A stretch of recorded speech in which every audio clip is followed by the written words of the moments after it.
right at the See you two. You've been waiting. 6 o'clock. We're gonna start the, open the meeting for the select board. It is September 7th, it's 6 o'clock. If I can get a motion for waiving the reading. So moved. All right. Whitman seconds. All right, all in favor? Clock eye. Whitman, aye. All right. I just thought we'd have a moment of silence for the soldiers that we lost in Afghanistan. Take a minute.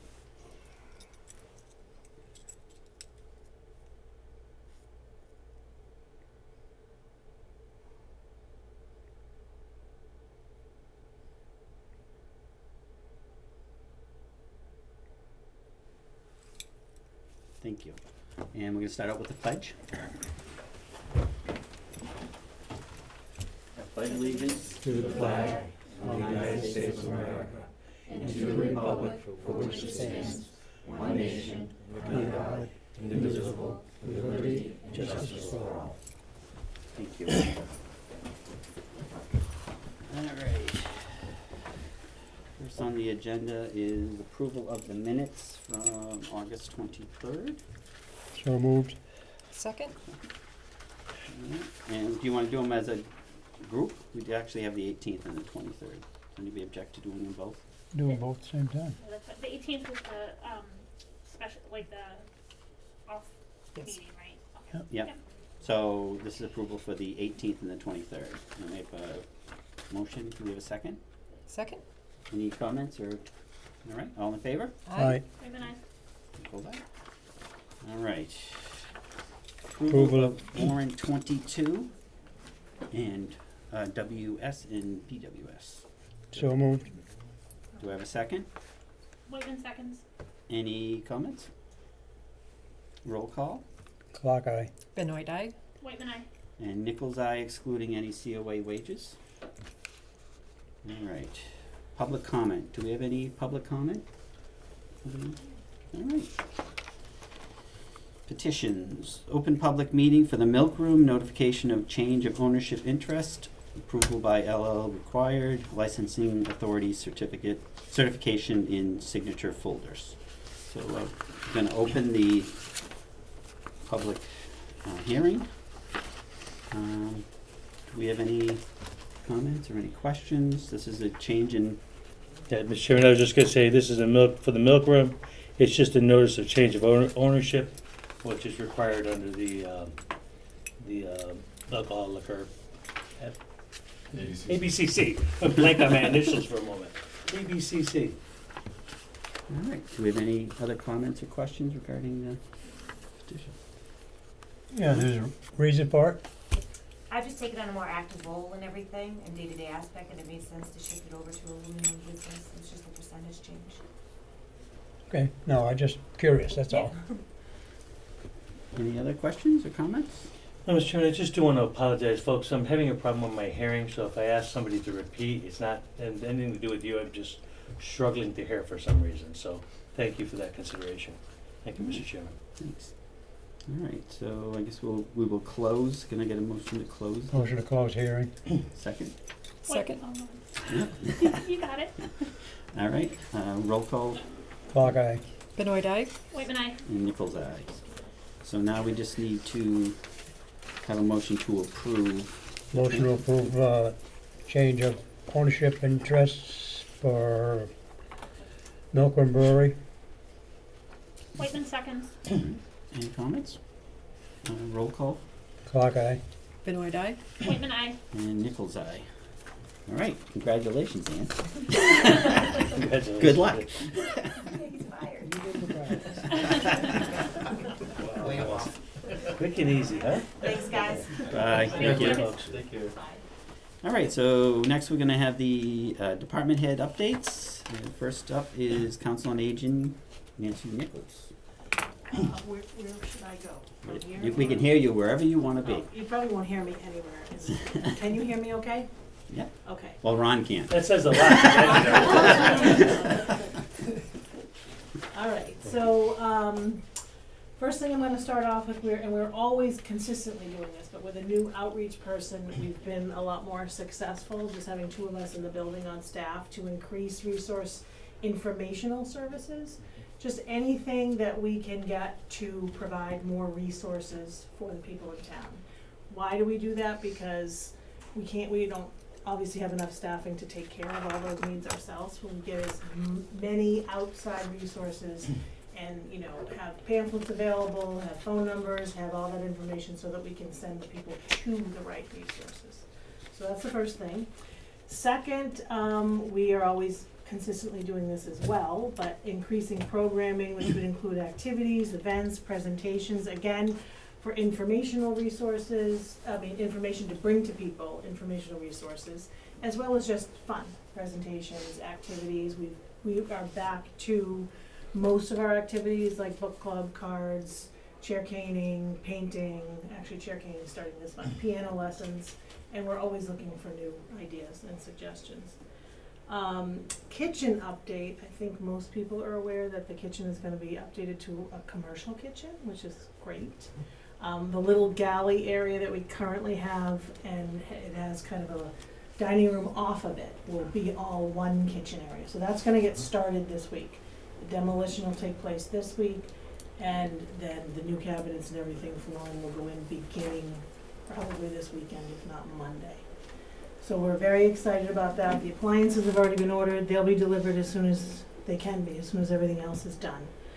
But it'll give us an opportunity not only to just have a much cleaner, due to COVID, this money came from the CARES Act, much cleaner and efficient system getting meals out and having congregate meals inside, but also allow us other opportunities to cook in-house, which we've done, but it's been very difficult. This will make it much more manageable.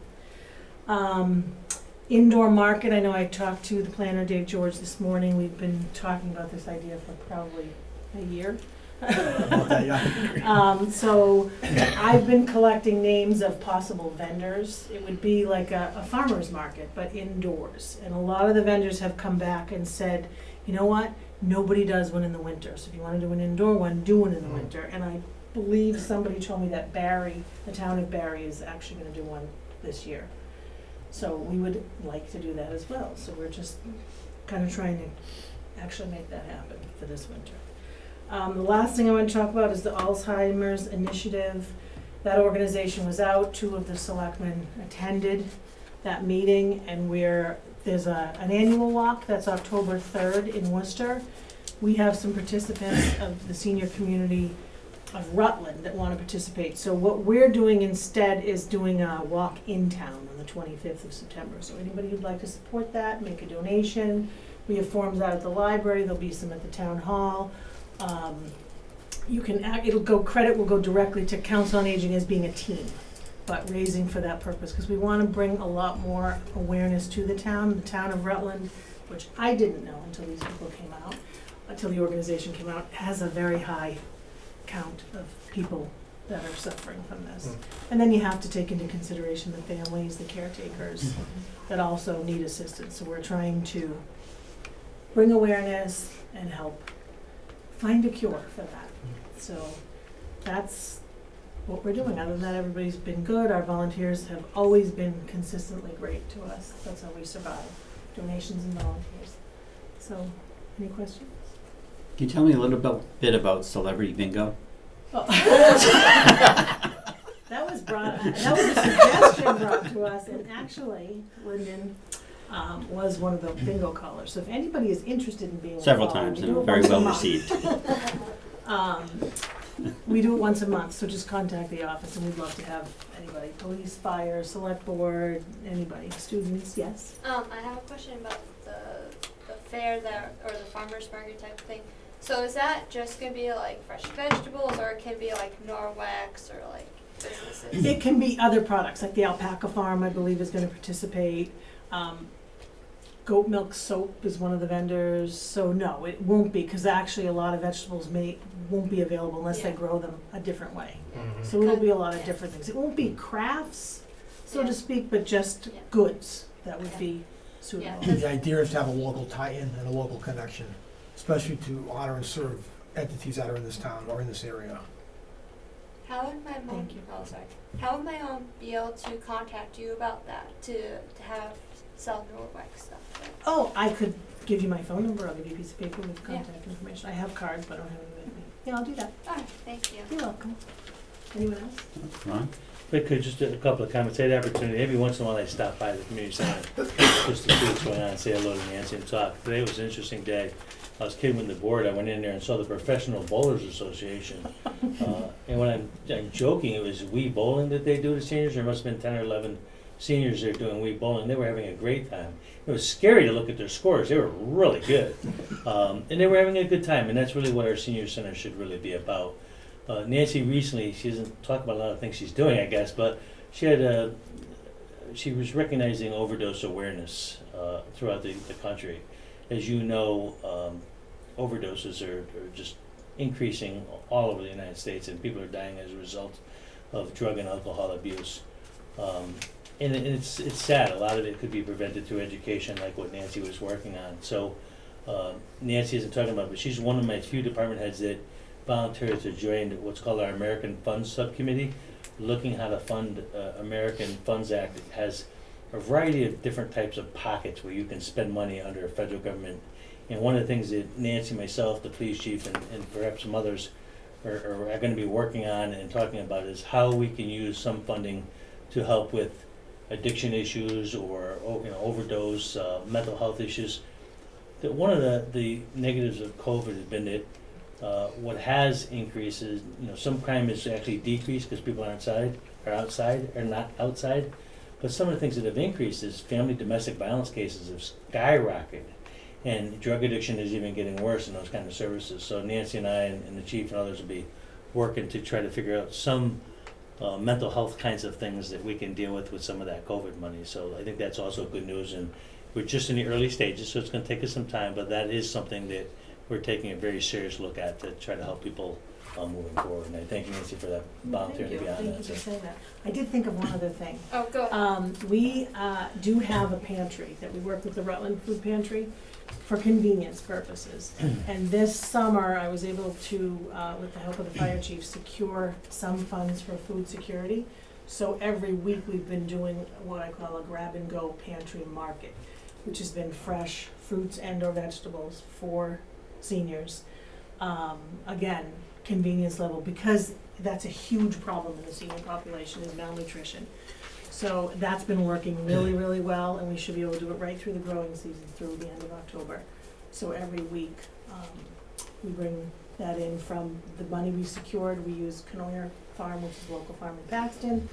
They've been great, and some other people donate, like the, actually the Lilac Farm, the nonprofit, Overlook, I'm sorry, nonprofit side that's fairly new has been, they grow for the purposes of donating. They've been donating a lot to us too, as well as people just, community members with local gardens. So thank everybody for that. You also might want to mention the no-cook night, because some of the board and other people might want to go once in a while. Hope the success of that once a month. Oh, No Cook is an evening where we go out to dinner once a month. Everybody meets at a restaurant. We plan with the restaurant a month ahead. So they do separate bills for everyone. And it's an early dinner at 4:30. It's been very popular. They've been doing it for years, but sometimes we get like 30 people going. So that's once a month. It happens to be this Thursday at Val's, one of our favorite places to go. So, and that's every month in our newsletter. If you don't get copies of our newsletter, they are typically in the town hall library, in our center. They're mailed to this, the 60 plus residents. And I used to bring them to public safety tow. I don't know if you guys still have a need for those, but I can drop them off. And it's always on the website. It's updated by the publishing company every month, so. Does anybody have anything else? All right, thank you. Okay, you're welcome. All right, and then we have Planning Board, David George, Town Planner. So I appreciate the opportunity to be here tonight to give some updates on several projects. I will say that the planning board is involved in a lot of different projects, so we tried to condense this presentation to just hit on some of the major projects, what I would call the major ones. First, the Heights property. As the group knows here, and if folks don't know who are out in the audience, a purchase and sale agreement has been signed with an entity known as Harbor Classic Homes. for the development of 88 to 142 units of age restricted housing at the top of the hill of the site. That would be parcel A. The applicant has started his next level of site assessment, and they're currently working through the permitting process, with the next step being a hearing before the Heights Development Review Board. This project involves the RDIC, the HPPD Board, and the Town Administrator's Office. Second major project is the Phase 1 of the master plan, which is underway. Based on funding constraints, the master plan will have to be done in phases. The first phase will cover the goals and objectives, land use, economic development, and housing chapters. A master plan steering committee has been assembled and has been meeting on a monthly basis. This committee has developed a draft vision statement, goals and objectives, and a survey. The survey period is closed. We were lucky enough to get 850 responses plus. A master plan forum will be held soon. The purpose of the forum will be to dig into the survey results and to gather additional input from the community. Regarding the other phases of the master plan, we have applied for a grant for the historic and cultural resources chapters. The grant has not yet been awarded. We're optimistic that we will receive it. We're expecting to know by the end of the year. Now, as just mentioned here, we're doing this in phases because we have to. The idea is to either wait for money to come somehow and do everything in one shot, or to break it up into phases. The prudent approach, also the fiscally responsible one, seem to be to do it in phases. So even after phase 1 and 2, there's still a third phase that would be necessary to finish up the master plan. Fortunately, the Conservation Commission is the Open Space and Recreation Committee is working on the Open Space chapter, which is a chapter of this master plan. So we're grateful to them, and we'll bring that into the book. The next major project that the Planning Office is working on is a project with the AdCom. This project is a project to get information out to town residents on land preservation and related programs. The idea is to help educate the public in terms of programs that might be available for land preservation if they wanted to consider those options. We know that there's a lot of open space in town and that there are development pressures, but there's also an alternative. So the AdCom will be holding a forum on this matter on September 21, 2021. More information to follow. The above-mentioned master plan and AdCom projects also involve the Central Mass Regional Planning Commission and the Planning Board. The office is also working with the Planning Board Bylaw Subcommittee on an accessory dwelling unit zoning bylaw. What this means is this is a housing option to add an addition or use an existing part of a dwelling for a housing unit that is smaller in size than the existing. This would allow for options to serve elders who want to remain in town, family members, and others. We hope to have this brought to town meeting in the fall. Finally, the last major project to report tonight is the Town Center Study project. This report has been completed by the Central Mass Regional Planning Commission working with the Town Center Study Group. Gabe Trevor is on this call. He's the planner with the Central Mass Regional Planning Commission, and he will be presenting the study in more detail in a few moments. Essential to any type of report of this sort is the implementation. People always say, what good is a report if you don't do anything with it? If it sits on a shelf, it's useless. I think we agree with that. So the idea is to implement the recommendations in a responsible manner, knowing that some of the implementation will be things that can be done on a shorter order with less money, and some will involve more time and more money. But the idea is to build recommendations that can be done by the planning office into the planning board's work plan, and also to work with other boards, commissions, and town departments on implementation over the short, medium, and long-term process time. So that's it. Does anybody have any questions or comments? Yes, Dave, on the land preservation, that was a grant through Central Mass Planning also, correct? That's correct. That was a district local technical assistance grant. Those are small money grants that can leverage larger projects. And how much about was that, do you know? That was for $7,000, I believe. Okay.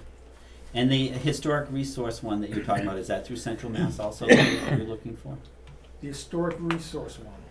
You're talking about getting grant funds to do I something? think that was the phase That's the next 2 phase of the master plan. Right, but is that a grant that you're going through Central Mass for? That's a grant through the Central Mass Regional Okay. Planning Commission. The grant's been applied for. Okay. We're currently waiting. It's my understanding that the relevant secretariat makes its decisions in the fall. Okay.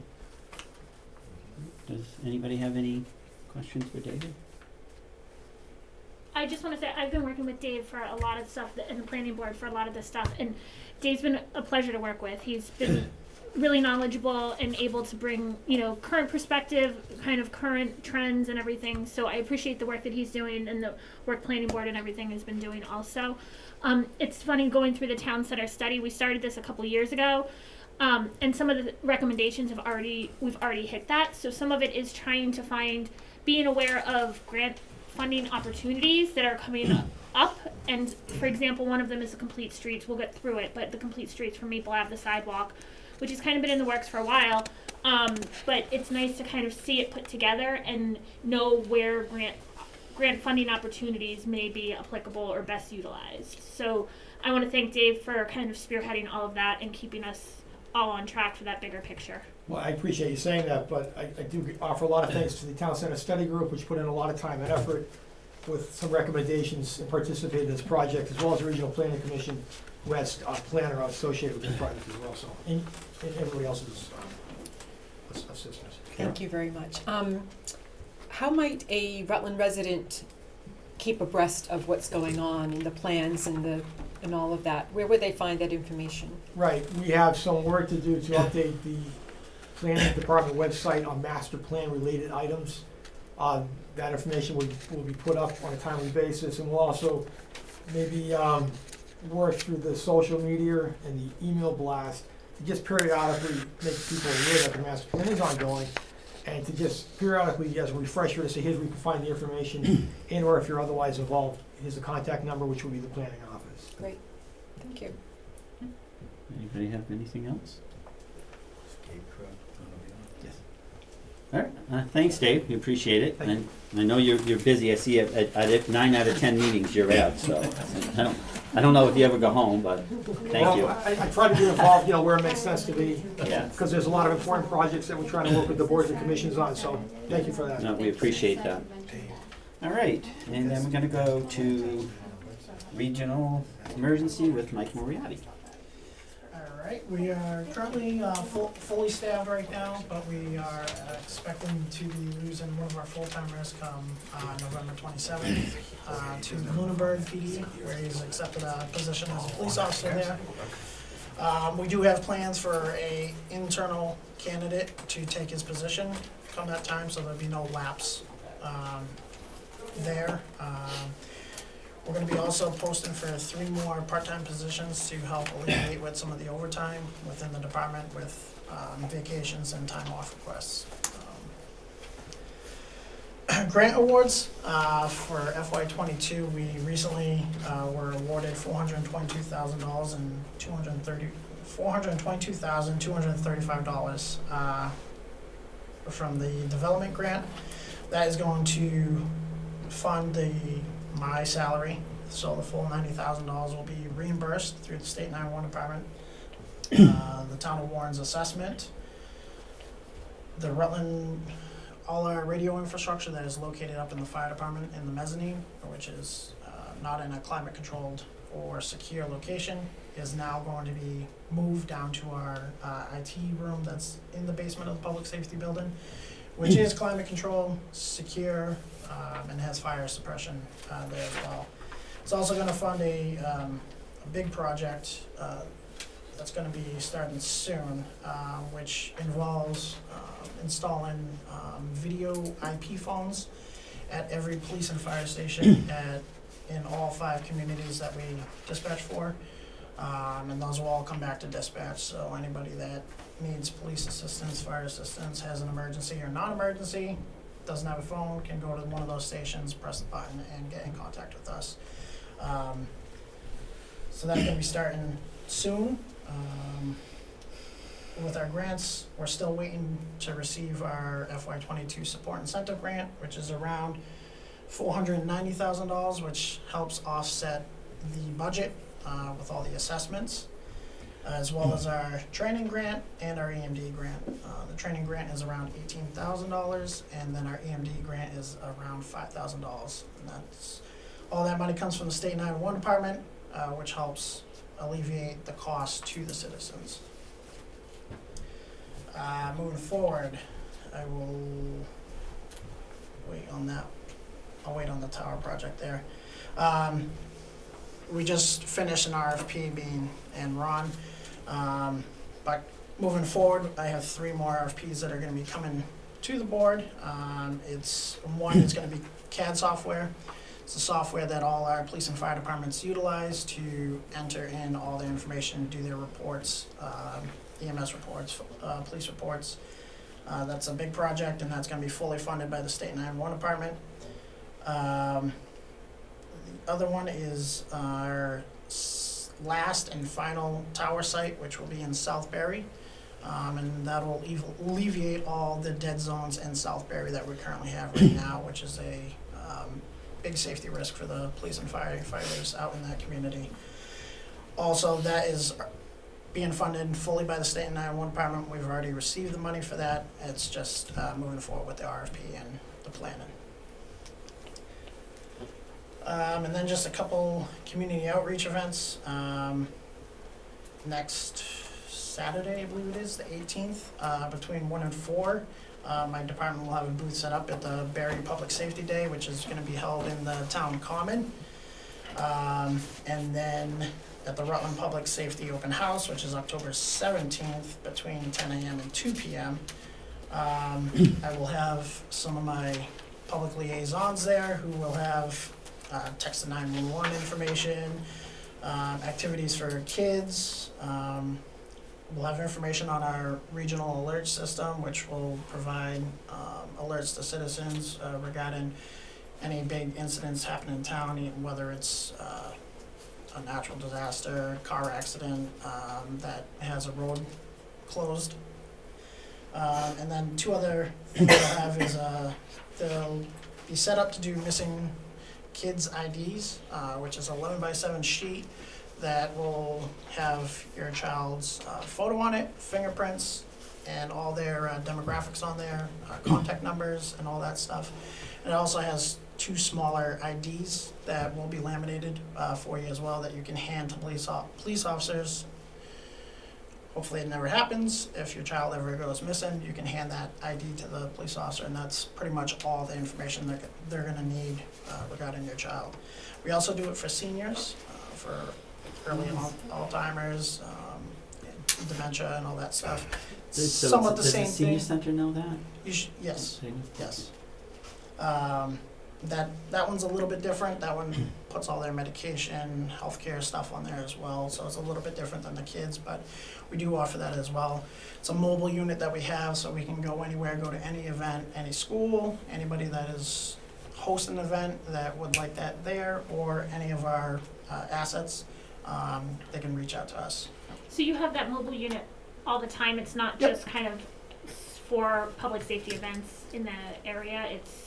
So I'm wondering if, I can imagine for the seniors, it might not be as like kind of event to do at Right. a public safety thing as for kids. Yep. And so I was just wondering if there was a way to maybe work with Nancy or something, and the library even. Yep, so also on our website, you can actually schedule an appointment, and you can actually come into the police department and in the interview room, which is private, Yeah. excluded, and they can do it there as well, or they can come out to wherever. Okay, that's very good, thank you. Yes. You mentioned something about seniors and medications. Yep. Is there a place for that on the kids one? Because if not- There is medical information for the kids as well, Okay, yes. because you Yes. often hear that they're supposed to be on Yes. medication, and Yep, it'd be nice to know that when you got the kid, get the medication. yes, there is as well. Great, thank you. Yep. Sounds great. Perfect. Can I had a question. I think you had mentioned about the emergency phones around the different Yes. communities, and I assume that they're outdoor, kind of press the button, and it would. How many per community is it? So, Do you know roughly? I think we're looking at 12 to 14. Per Phones. community? No, two per community. Some have 3 because some have 2 fire stations. Yeah. But it's roughly between 2 or 3 per community. Thank you. Yep. I know that's something we have been talking about for a while, so thank Yep. you. I appreciate it. No problem. Ron, did you have something? No, not on this, no. Anybody else have anything? Mike? Thanks, Mike. I know you guys have been doing a ton, so. Yeah, Thank Thank you you. very much, we appreciate it. Yep. And Sticking with you and going into Communications Tower and RFP. Town administrator report first, Mr. Chair. Oh, well, no, I skipped that. Oh. No, I'm just It's sorry. I'm all right. It looked like it was the header, so I'm sorry. There you go. It's Ron's turn. It's my turn. Well, thank you, Mr. Chairman. Just a couple of things. First, I want to make the board aware that I attended the last RDIC meeting last week and spent a couple hours with the RDIC. Just so the board is not surprised, what we were informed about is that from the chairman of the RDIC, who's been talking to the Harbor Homes on a regular basis, they had an engineering firm who wasn't acting fast enough for them. As you know, one of the things they're trying to get to is to finalize the definitive plan, and they were uncomfortable that they weren't getting the kind of response from the engineering company as they want. So they did change companies and they have hired it, but they did let us know that may slow it down for about 3 weeks to closing, so I wanted you to be aware of that. Things are still going forward. They did do some test pits, and all of them came back fine. So one of the major concerns was, would they find any contamination on the land? They did all the test pits, and I'm told that it's all clean and they have no issues. So that is a good hurdle to be passed. So I think that's really, really good news. As I talked about earlier, we have an American Funds Subcommittee where we make recommendations to the Board of Selectmen on areas that we should spend American funds money under the 5 sort of pots of money you can spend. 2 weeks from now, you'll be seeing a recommendation from our committee to spend $50,000 over the next year to continue providing a nurse for our community to do the contract tracing.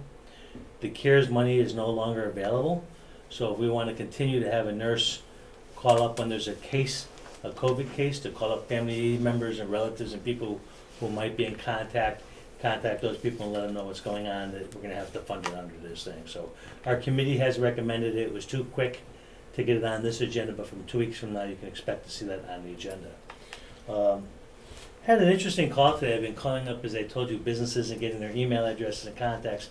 And I happened to call one who was a contractor, and it turns out he's no longer a contractor, but he's the facilities manager for the school district, which led to another interesting conversation about the parking lots at the grammar school and middle school and how bad they were and the serious concerns they had about fixing those parking lots. I took a ride over today and took a look at those parking lots, and there's some significant issues in Aquag and some at the middle school as well. So what really came about it, I had told him about the facilities management plan we did for the town side of government, and the same thing I did when I was in a previous town.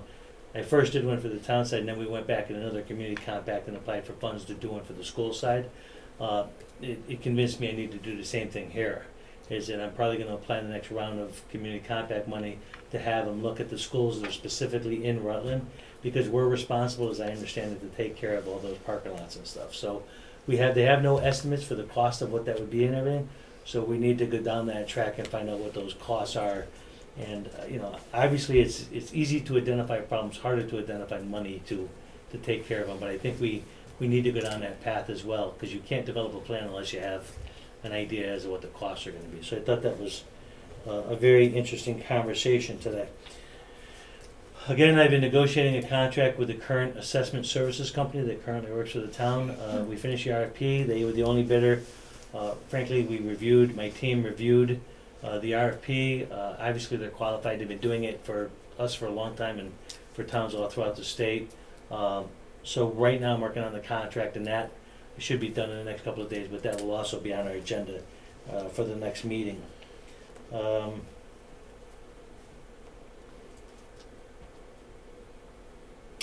I believe for now, Mr. Chairman, I'm all set. That's the kind of things that are going on right now. If you have any questions, I'm happy to answer them.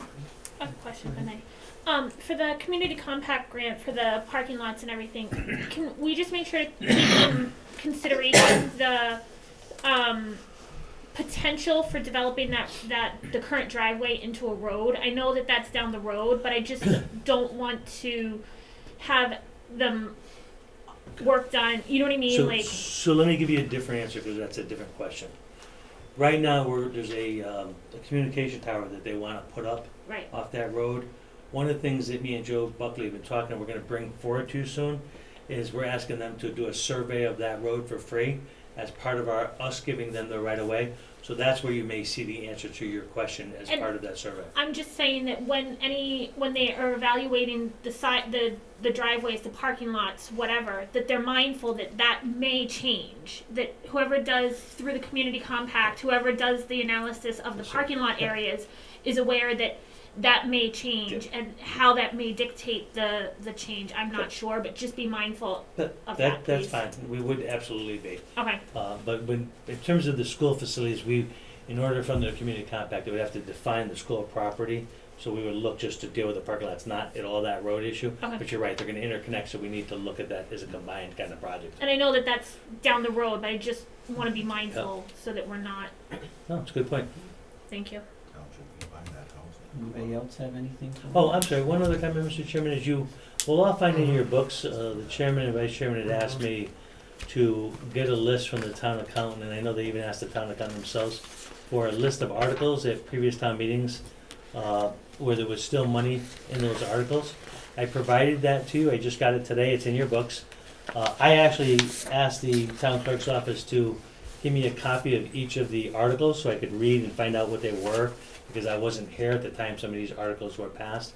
I'm pleased to say that there's not, I was hoping there wasn't a bunch of things that we hadn't spent money on there. I'm pleased to say it's not too bad. There's a couple of items that we could talk about. One is a plotter. There was an article to put like 7,500 in. The DPW already ended up with a plotter, so the question I'm going to be asking Dave tomorrow when he can hear it tonight is, I don't think he needs a plotter for his office, but that was where the money is going to be spent. Now that DPW has it, we're gonna have to talk and find out if that money is needed or not. I'd be happy in next meeting, or we can discuss at some other point, each of the articles, but I've only reviewed them today, so I've not got a total explanation for each article, but I have a good sense of most of them, and the two big ones that really we need to deal with is the one for the charter that we haven't moved forward with, and the one for the community center, looking at a new building. Those are the two big ones that we're gonna have to look at, but all the other articles are mostly in progress.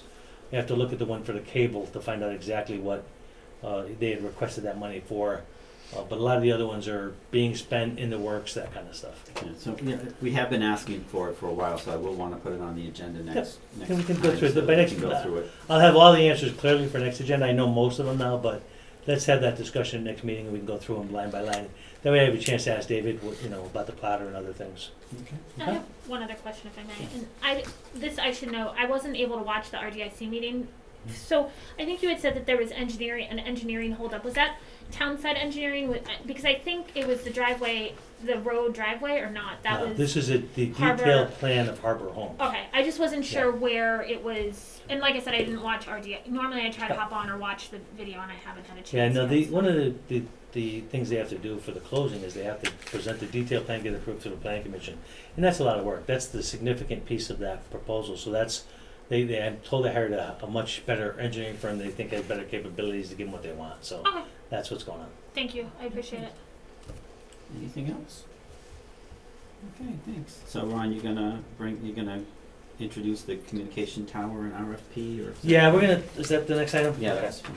So, as you know, and Michael is here to explain it more in detail, it's his project, but one of the big issues is that, and Mike told you a little bit about the whole dispatch center. A lot of it is provided with state funds, and then the remaining money is an allocation of all the different towns involved, an assessment of all the towns for the extra costs. This cell tower is completely paid for through state funds, but because we're the dispatch center, it's controlled by us, we put an RFP out for this tower. We had one company, we've checked his references, and Mike has talked to his general manager, and everybody's happy with the company. So we did negotiate a contract. You have the contract before you tonight. It was a little slower getting it. I usually like to give you the contract a few days ahead of time so you have more chance to review. Today you got it this morning, and a little frustrated because there was a big discussion, I think a good discussion with Copeland Page about contracts, and they want to use, for all projects, they want to use their existing templates, and that's caused us a little bit of getting used to the process with them. So the contract before you has a couple of minor changes, so I'm going to be looking for you guys to approve the contract subject to these minor changes. I went through them with the person at Elevated Consulting today, And in the agreement, it just said herein after, and the first page called the project, I just changed it to, I apologize for saying it wrong, Hubbardson Communication Tower Project, so I just named it. I put a separate paragraph, it says the contractor agrees to meet all requirements outlined in the Hubbardson Communications Tower request for proposal scope of services. So when we do an RFP, we have a specific scope of services that lays out each of the details. Because this was a standard contract, it didn't say that, so I added that into it when I reviewed the language again today. We put in the second page, it says contractor further agrees to complete the project within, and had an empty space. Now it's added 210 consecutive days. That's when they want to finish the project. And then if they don't, in the next paragraph, I put in liquidated damage, the sum of $500 for each consecutive calendar day for liquidated damages. That's if they don't finish on time. But that's the full contract. Those are the only minor changes I made. This is the, like I say, it's a Copeland page standard contract.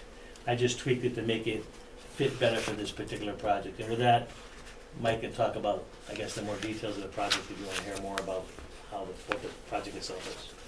Yep, so this tower is going to be located on Gardner Road, just across from the pallet factory.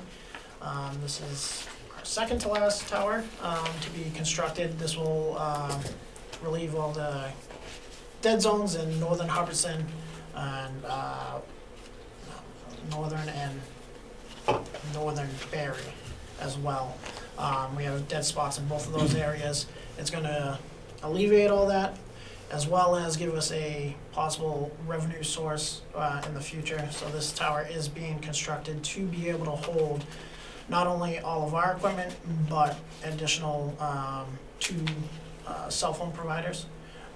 So this is being funded by the State 911 Department, which under their legal department has advised me that any revenue made off of the tower has to come back to the dispatch center to offset the assessments or fund capital projects within the dispatch center.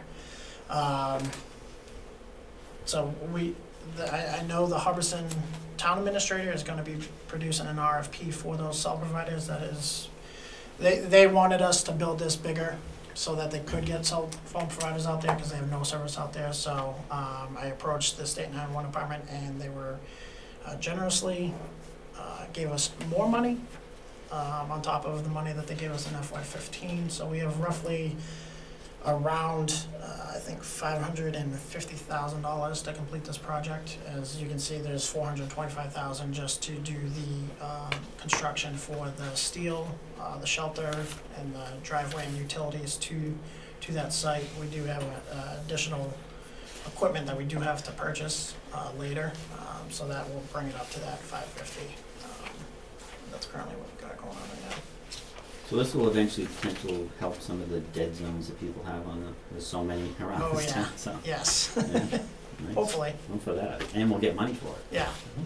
Is that And anything? I have a question. So, for capital improvements or money, is it within, like, does it have to be within rec, or could it be within, like, the towns that you, like, for emergency communications within the towns that you serve rec services, or within rec itself? So it can be, so we have sites in all of our towns just about, except for Warren right now. But every other site has a tower in it or two. So it'll allow us to replace equipment that is coming end of life at those towers, as well as equipment within our center. There's not too much equipment that we have within the police and fire departments within our towns. It's mainly those tower sites that we have. Thank you. Very expensive So it to can be replace. in the other, like, physically located in the other communities. It doesn't have to be physically located within the building dispatch of. center, right, Right, exactly. yeah. Yep. Thank you. So, Mr. Chairman, the specific motion I'd like is to give the town administrator the authority to sign the contract subject to the changes I told you about, and with any minor technical changes made by KP Law. Oh, so moved. Do we have a second? Whitman seconds.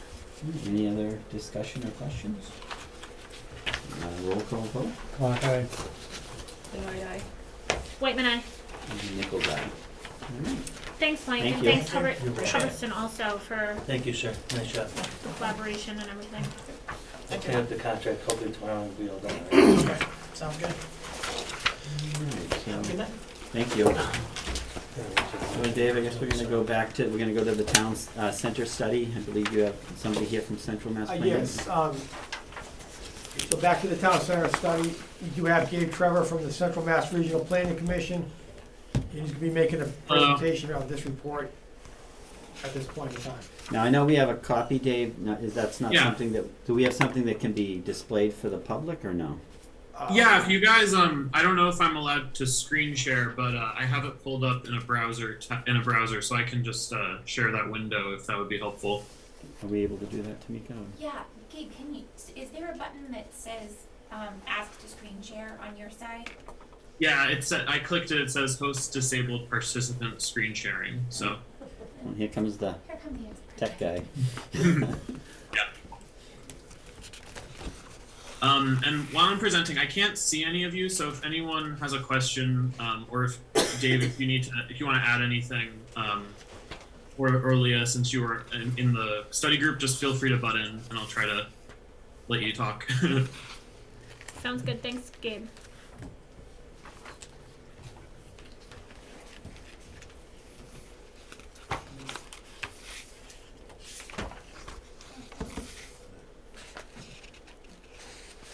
You should be good to go. Okay, thank you.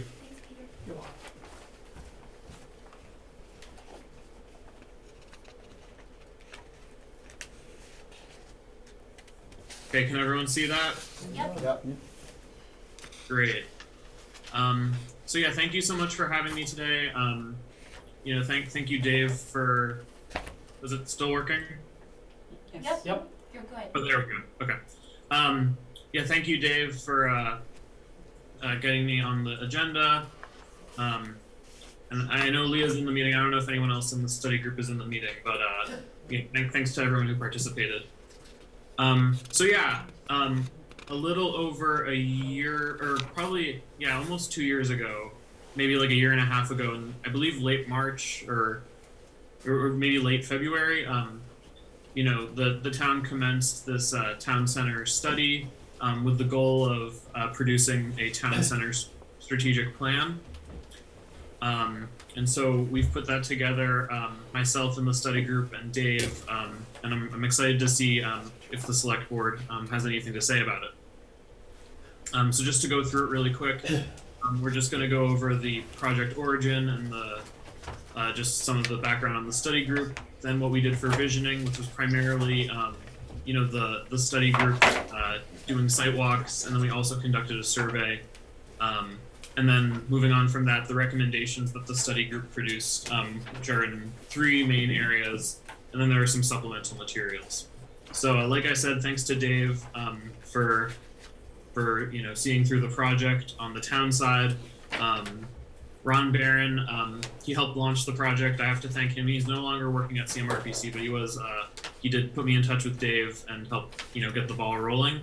And then, as you can see, we had several members of the study group. So if anyone there is in attendance today, thank you for your participation. It was a lot of hard work, but I feel good about what we put together.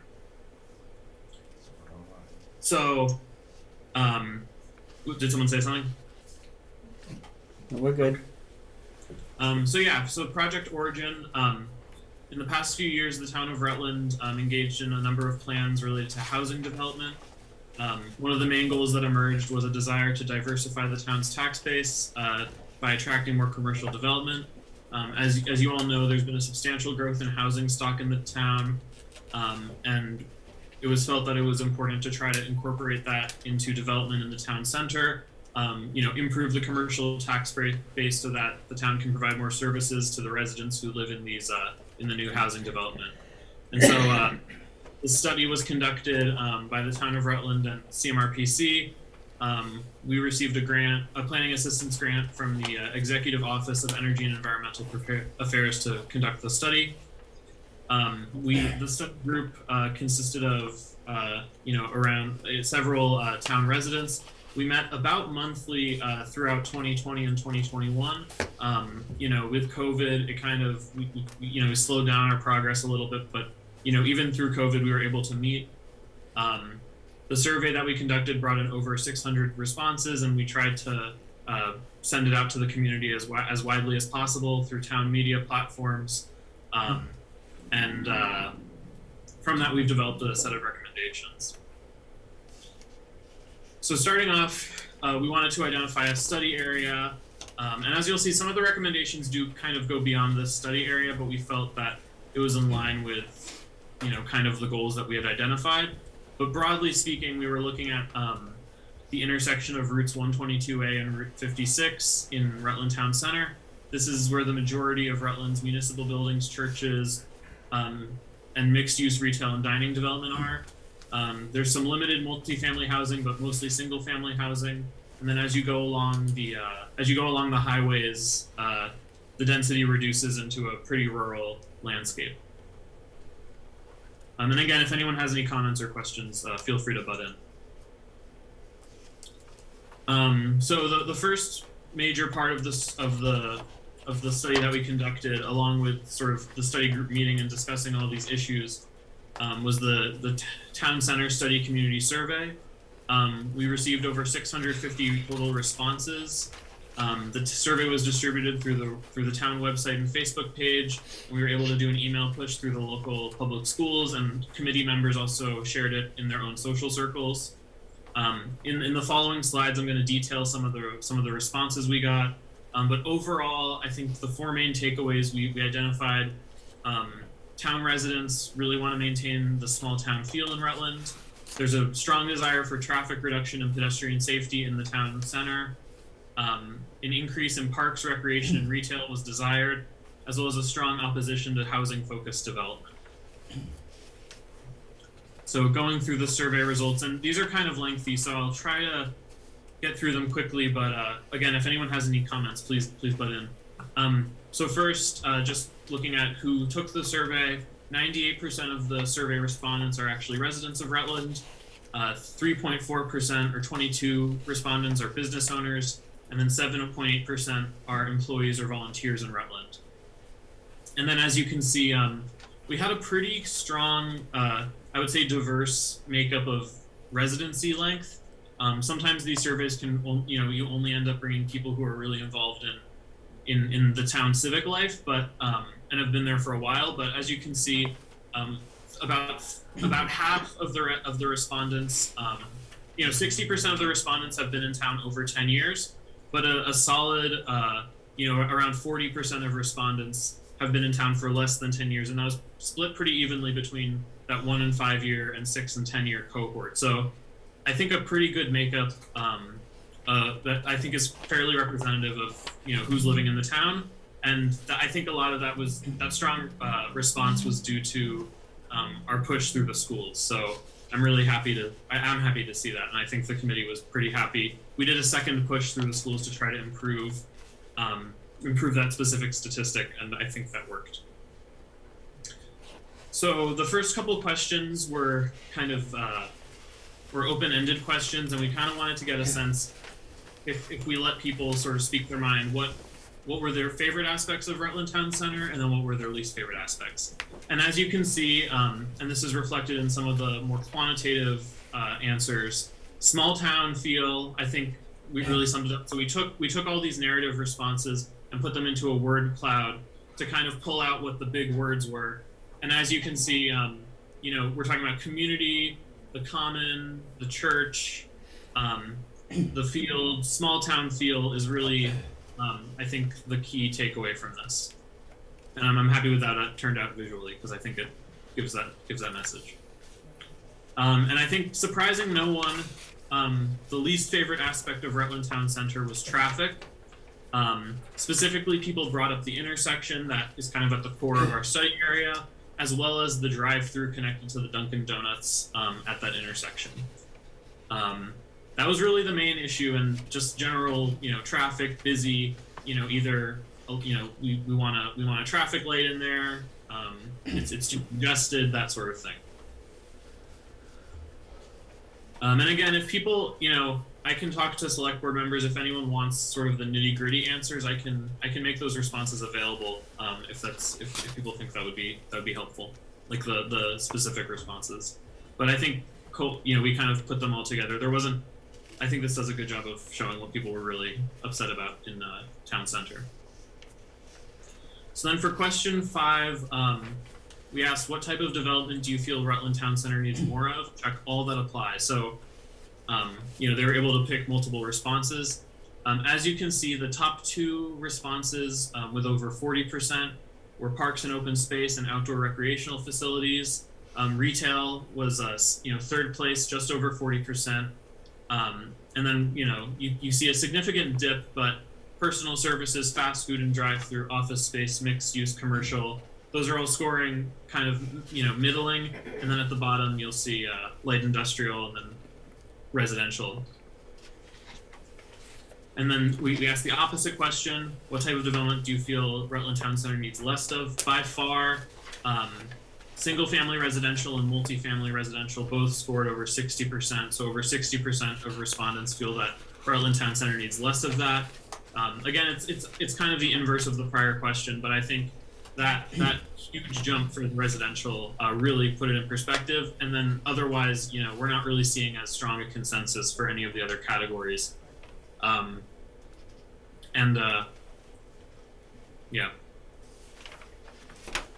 So then further, what transportation options should be explored in Rutland Town Center? Again, you have a strong consensus response for pedestrian enhancement. Then bicycle infrastructure is scoring below 50%. And then otherwise, we have all these other things, and, they're scoring around 25% or lower. So pedestrian enhancement was by far the most popular response. And I think that's obviously in line with, the issues people are having in town center with congestion and traffic and safety. And then finally, we included a question about zoning changes. We included a link to the zoning bylaws. Going through those answers, as you can see, that got very few responses overall, only 345 responses. We didn't really expect many people to, most people don't really interact with the zoning bylaws directly. But as you can see, some people said they wanted nothing. Some people said they wanted more things. Some people said they wanted less things. There wasn't really a consensus response on that. But we just wanted to make sure there weren't any glaring issues that maybe the committee wanted to make a recommendation on. And yeah, that's it for the survey. So if anyone has any questions about the survey, if not, I'll move on to the recommendations. Does anybody have any questions?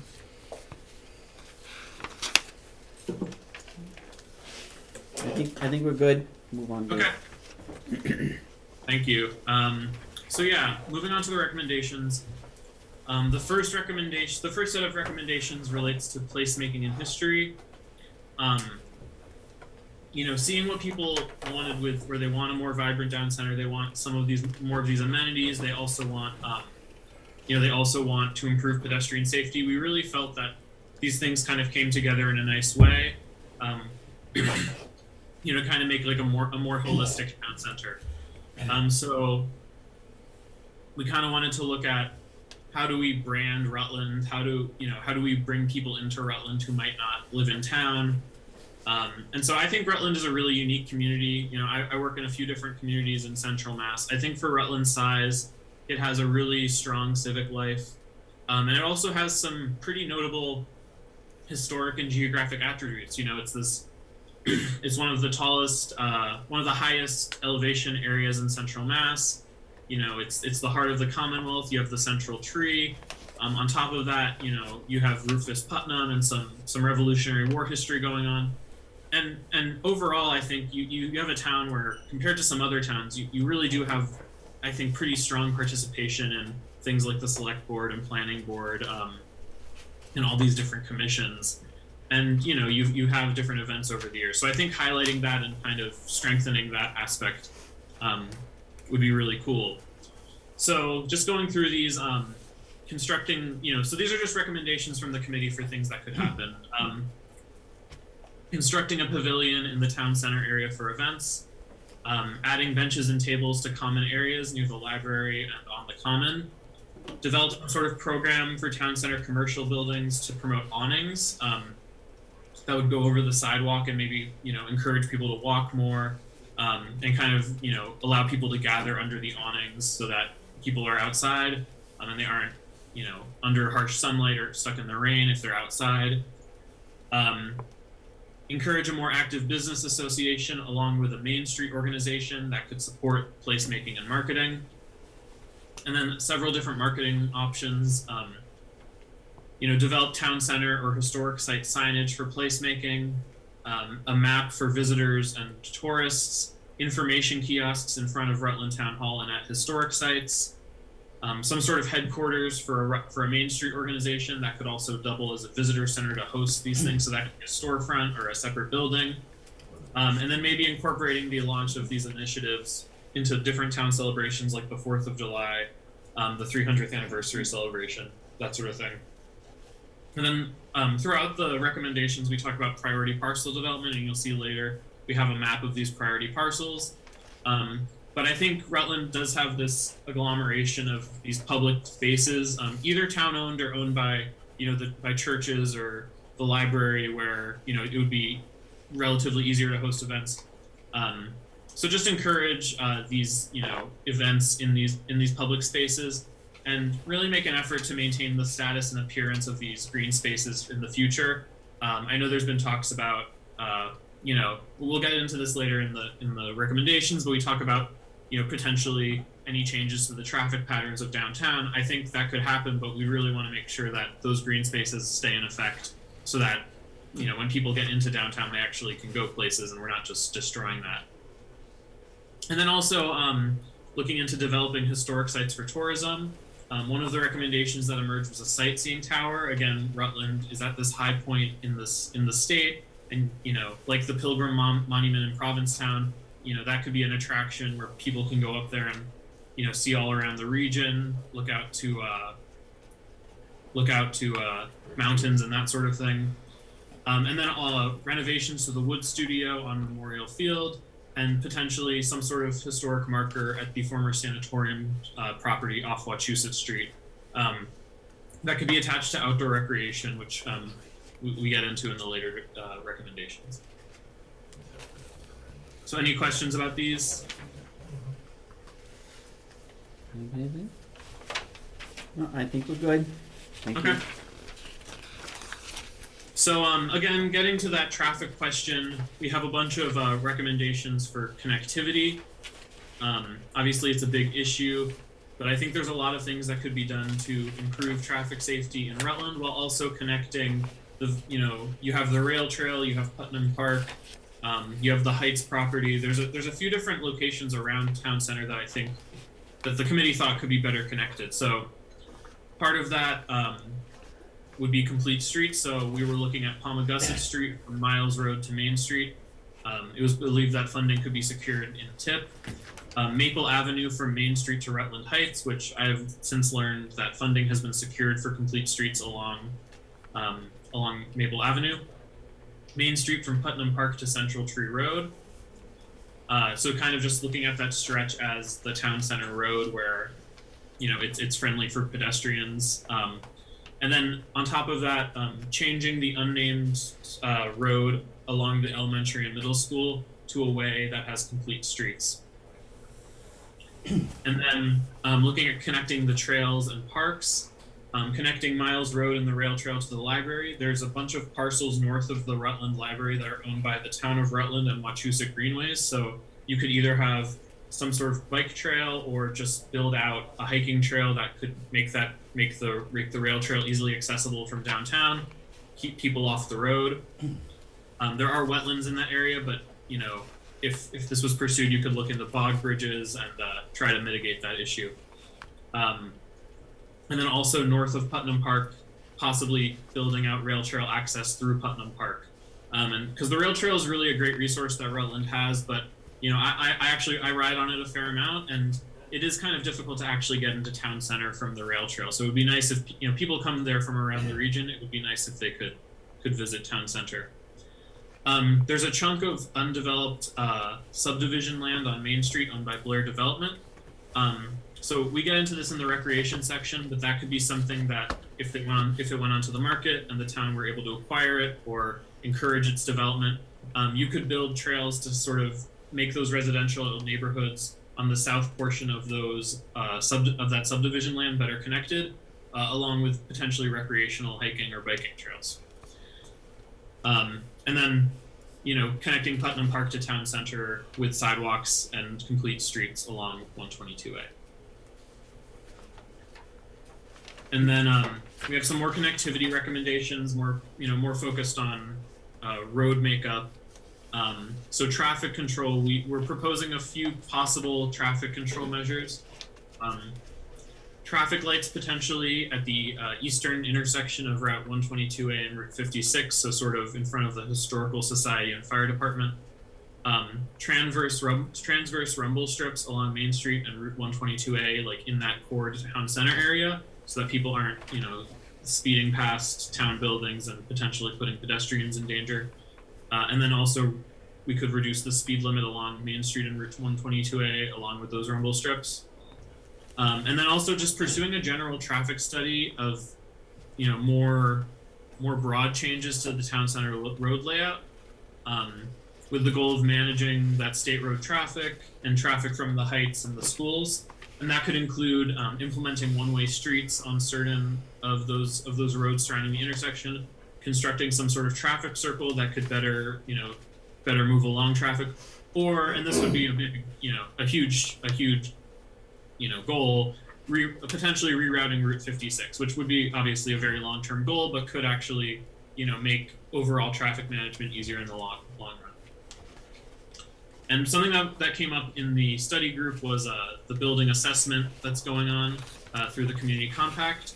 So part of that would be that any changes to those municipal buildings and properties, we would recommend they should prioritize traffic management and pedestrian safety improvements. And then I think in another slide also, that access to the public green space. So those two things, we would want to make sure that if we have this opportunity to move buildings around, improve the traffic and make sure that those green spaces are accessible. And then we have a couple slides for recreation, development and recreation. And so I think what kind of brings it together is that Rutland is really in this really good situation geographically in the state.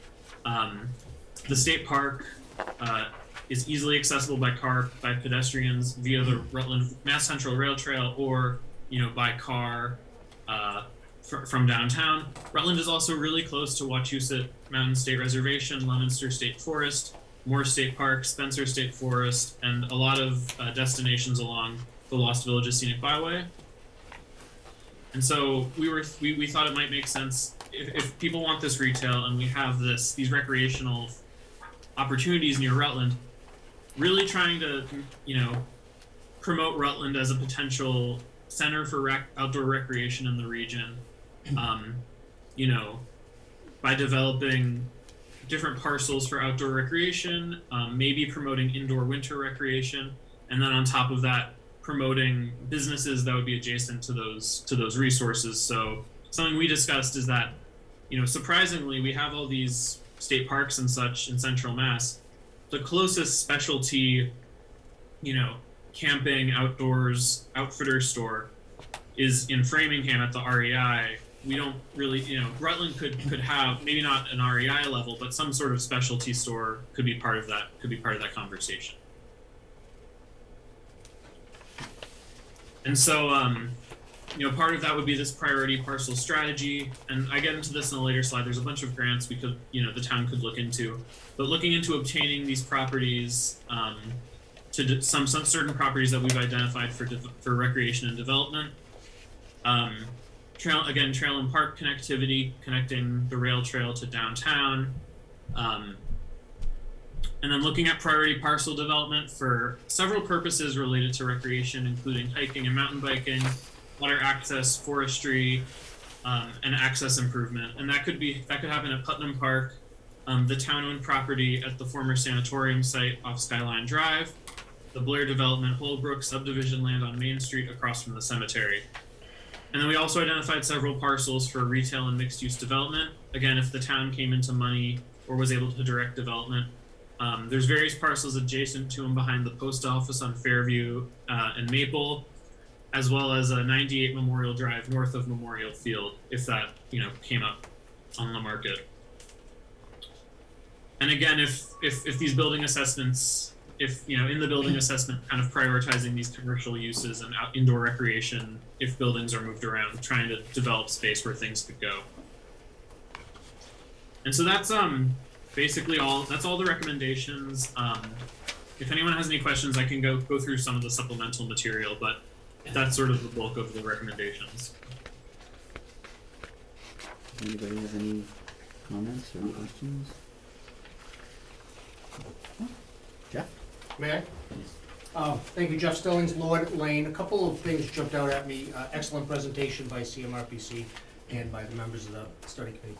The pavilion was one of the interests that the survey did, and that's also something that on the 300th the Tricentennial Committee we talked about, maybe a bandstand for a pavilion. Great. Would the infrastructure grant money at all, or a tie it to tourism for next year? Do you think maybe that we could take a look to see if a bandstand could be used from funding from the infrastructure? So Yeah, I think, the committee is definitely in support of it. I think it would be a great addition to the town center. I kind of get into this in the supplemental materials, but we tried to identify different funding sources for a lot of these recommendations. So once I go through those, we can highlight the pavilion. But yeah, if anyone is curious about funding sources for these recommendations, we really tried to dig through what's available at the state level that could promote these. if I could comment on that, please. So one of the things I was talking about with the board is right behind the town library is a DPW piece of property where they're kind of storing piping and stuff. But that could be made into a park as part of the town center. I think it'd be a perfect place for a pavilion, for outdoor, because the common's just too small close to the road. We could just move that a little bit. I think that could make a nice area for, as you say, a little park with pavilions so people come to concerts. There's state conservation money for park development. I know that they often want some kind of matching part of it, usually about 20-25%, but there is a grant that we could apply for to do that. So me and Joe have got to pull out the maps. We took a brief glimpse of it already, but we need to define the area. We got to figure out what to do with Joe's stuff. Even the cost of moving some of that stuff is an issue. And then look at getting a high-level plan for that and then applying for the conservation money. So to me, that is a great potential, and I think it would, given the way Rutland celebrates different events, I think that would be a gold mine to have that, some central location. It really, I looked at the pavilion, to put a pavilion like behind Town Hall, there's not a lot of space to do like a concert there. So I think it really would be best if we could develop a larger piece of property where we could do that. Or behind the wood studio, to the right of the ball field facing into Memorial Yeah, maybe Field. that, I'm not sure about that land, but yeah. But we should definitely look at that, and I did mention to the board, and I asked the board if they would be okay if I looked into a potential grant, they told me yes, so. good. But I Yeah, think, sorry. Just Rutland has so many great events, and obviously, in my time working with the town, that some of them haven't gone off because of COVID, but it really does make sense to have some sort of permanent space that all those different events can utilize. It could really enhance them and just make it easier to put them on. Mm-hmm. And I was just, if I may, I was just going to say, going through the presentation, Gabe, it made me think, there's a lot more historical society kind of tie-in than I think we initially gave credit to. So I think as implementation comes forward, we can maybe try to work with Historical Society and Historical Commission, as well as 300th Committee right now, as stuff is going on. I think some of these goals, kind of developing the town center as a community space, is a big goal of the 300th, I think. So in the 4th of July Committee going forward also. So I think for implementation, we have a lot of different avenues that we can work on also. Certainly, that's great. Yeah, and I think bringing in the historical commission is a great idea. Ron? So, I recently provided a kind of a report, a presentation to the Board of Selectmen about economic development opportunities, and some of the things that you talked about in your report are there, which it really made me feel good that they complement each other in a lot of ways. But, I was talking a lot about agricultural tourism and creating a map of the businesses in town and using the state parks and all the different trails and everything else as part of a attraction to bring people into Rutland for tourism. So I think that fits, and obviously we're doing the work on Maple Avenue for complete streets, and the Woods building, I think could make a perfect location as an introduction to citizens that come into town. They could get information about tourism and stuff. So, it was sort of interesting seeing all your stuff. I know Peter Crane has been talking about setting up a community preservation fund to fund some of the things for historical buildings and for trails and recreation areas. So I think it's a great idea, and it's something that we need to look at. So I think what I like about this presentation is it's just basic common sense. A lot of this stuff makes sense to what the town is, the small town feel, and how we can enhance economic development opportunities within that small town feel. So I appreciate the work you did, and it ties into a lot of things that the town is already exploring. Thank you. I really appreciate that. So yeah, I'm just We've gonna. got one more question. Oh yeah. Jeff's. I don't want to interrupt. Thank you again, Jeff Stillings, Lord Lane. Upon this excellent presentation, if we were to have one key takeaway from that, it's the overwhelming desire by your constituents to maintain the small town feel and an overwhelming opposition to single-family residential development. Perhaps this could be an avenue for this board, talking to you all, to maybe reconsider reappointing the Managed Growth Steering Committee. That's the only committee in town that's still not reappointed in there. And clearly the study has shown that an overwhelming desire of your constituents want that pursued. And I just want to remind the board that that's still open. That's still on the books, and it's still on the town website as a committee, yet needs to be seated. So, thank you. Thank you. Anybody have anything else? All right. Thank you, Gabe. We appreciate the presentation and all your hard work. Yeah. Thank you. I appreciate it. I just want to. There's a few supplemental materials I just want to highlight for the public. So as you can see, we kind of went through all these recommendations. In this column, we tried to identify several different funding sources for implementing these recommendations. And I do hope that, if members of the public are interested in this, or if the select board is interested, I think these are all really great opportunities. So it's pretty extensive. Obviously some of these road things would have to go through MassDOT and would be a huge project, but some of these I think could be really attainable in the short term. Now, do we have this available on the town website? Is this something that can? I was actually holding it until tonight's presentation. One of my first things tomorrow morning is to get this up on the website and do an email and Facebook blast to let the public know that this is available. Great, thank you. And then just, I think this is useful too, is we made a map of these priority parcels. So you can see, we have these green potential outdoor recreation parcels. We have the subdivision land, the sanatorium land, Putnam Park. These red parcels could be rail trails. As you said, actually, this DPW parcel here could be some sort of park or open space. And then we have in brown or like orange, these parcels could be for retail or mixed use if they came on the market, and could really sort of, enclose that core. And then we have these town-owned memorial field properties that, should always be looked at for their potential because, they're beautiful properties and a lot of things could happen there. And then I just have there's an Excel spreadsheet that kind of goes through all these different parcels. Some of them don't have addresses because they're, there's nothing built there. But, lots of acreage of potential recreational development that we highlighted. And then at the end, we have links for for a lot of the different grant opportunities that we cited. So again, that's a resource there for the select board and for the public if they want to explore these. And that's it. If I may, a couple Sure. things. First, I just wanted to reiterate, Gabe, I know we talked about this pretty much in all of our meetings, that the priority parcels are by no means saying we're coming in when we want your land or anything. It's just kind of how these pieces of property fit into the scheme of town center. And so I just wanted that to be clear. Also, something that had come out was the potential and for maybe the board to consider and work with FinCom. I'm not sure. The need for, or the potential want for a grant writer, a grant assistant grant writer, dedicated to kind of, a lot of these are for grant funding opportunities.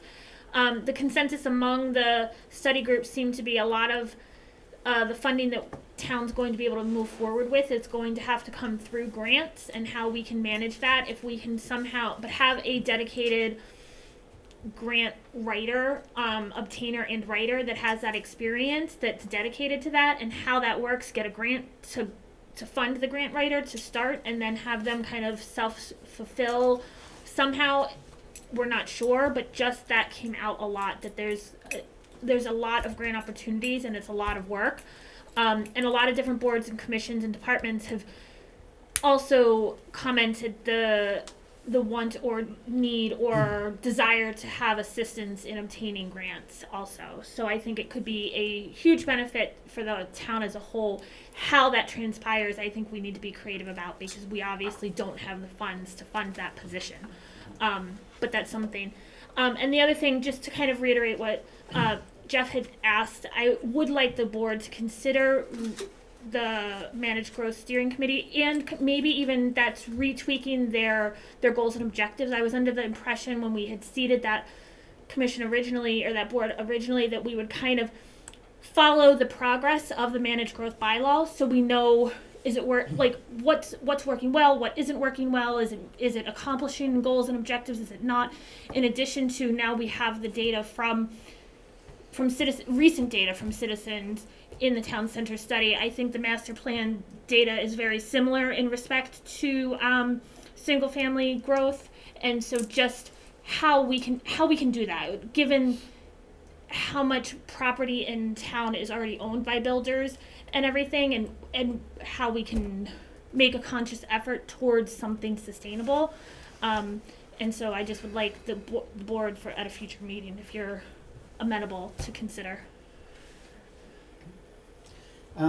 Gabe, does Central Mass Planning have some kind of a program or assistance for town grant writers? I know that I've talked to ones that was associated with different towns, so I thought it was somewhat through you guys. Yeah, so we have our own grants, like Dave discussed earlier in the meeting. You know, like the district local technical assistance grants are the ones that are really directly done through CMRPC. Those are really small scale. I mean, you're talking a few $1,000s here and there.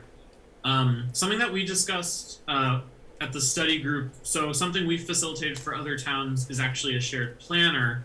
And, you know, not looking at a shared planner for Rutland, but maybe a shared grant writer, so that, you know, if the town can't self-fund a full-time grant writer, and again, hiring for some of these positions is very difficult when you can't offer full hours, maybe talk to CMRPC and see about if other towns have a need for a grant writer, and kind of sharing the burden of that.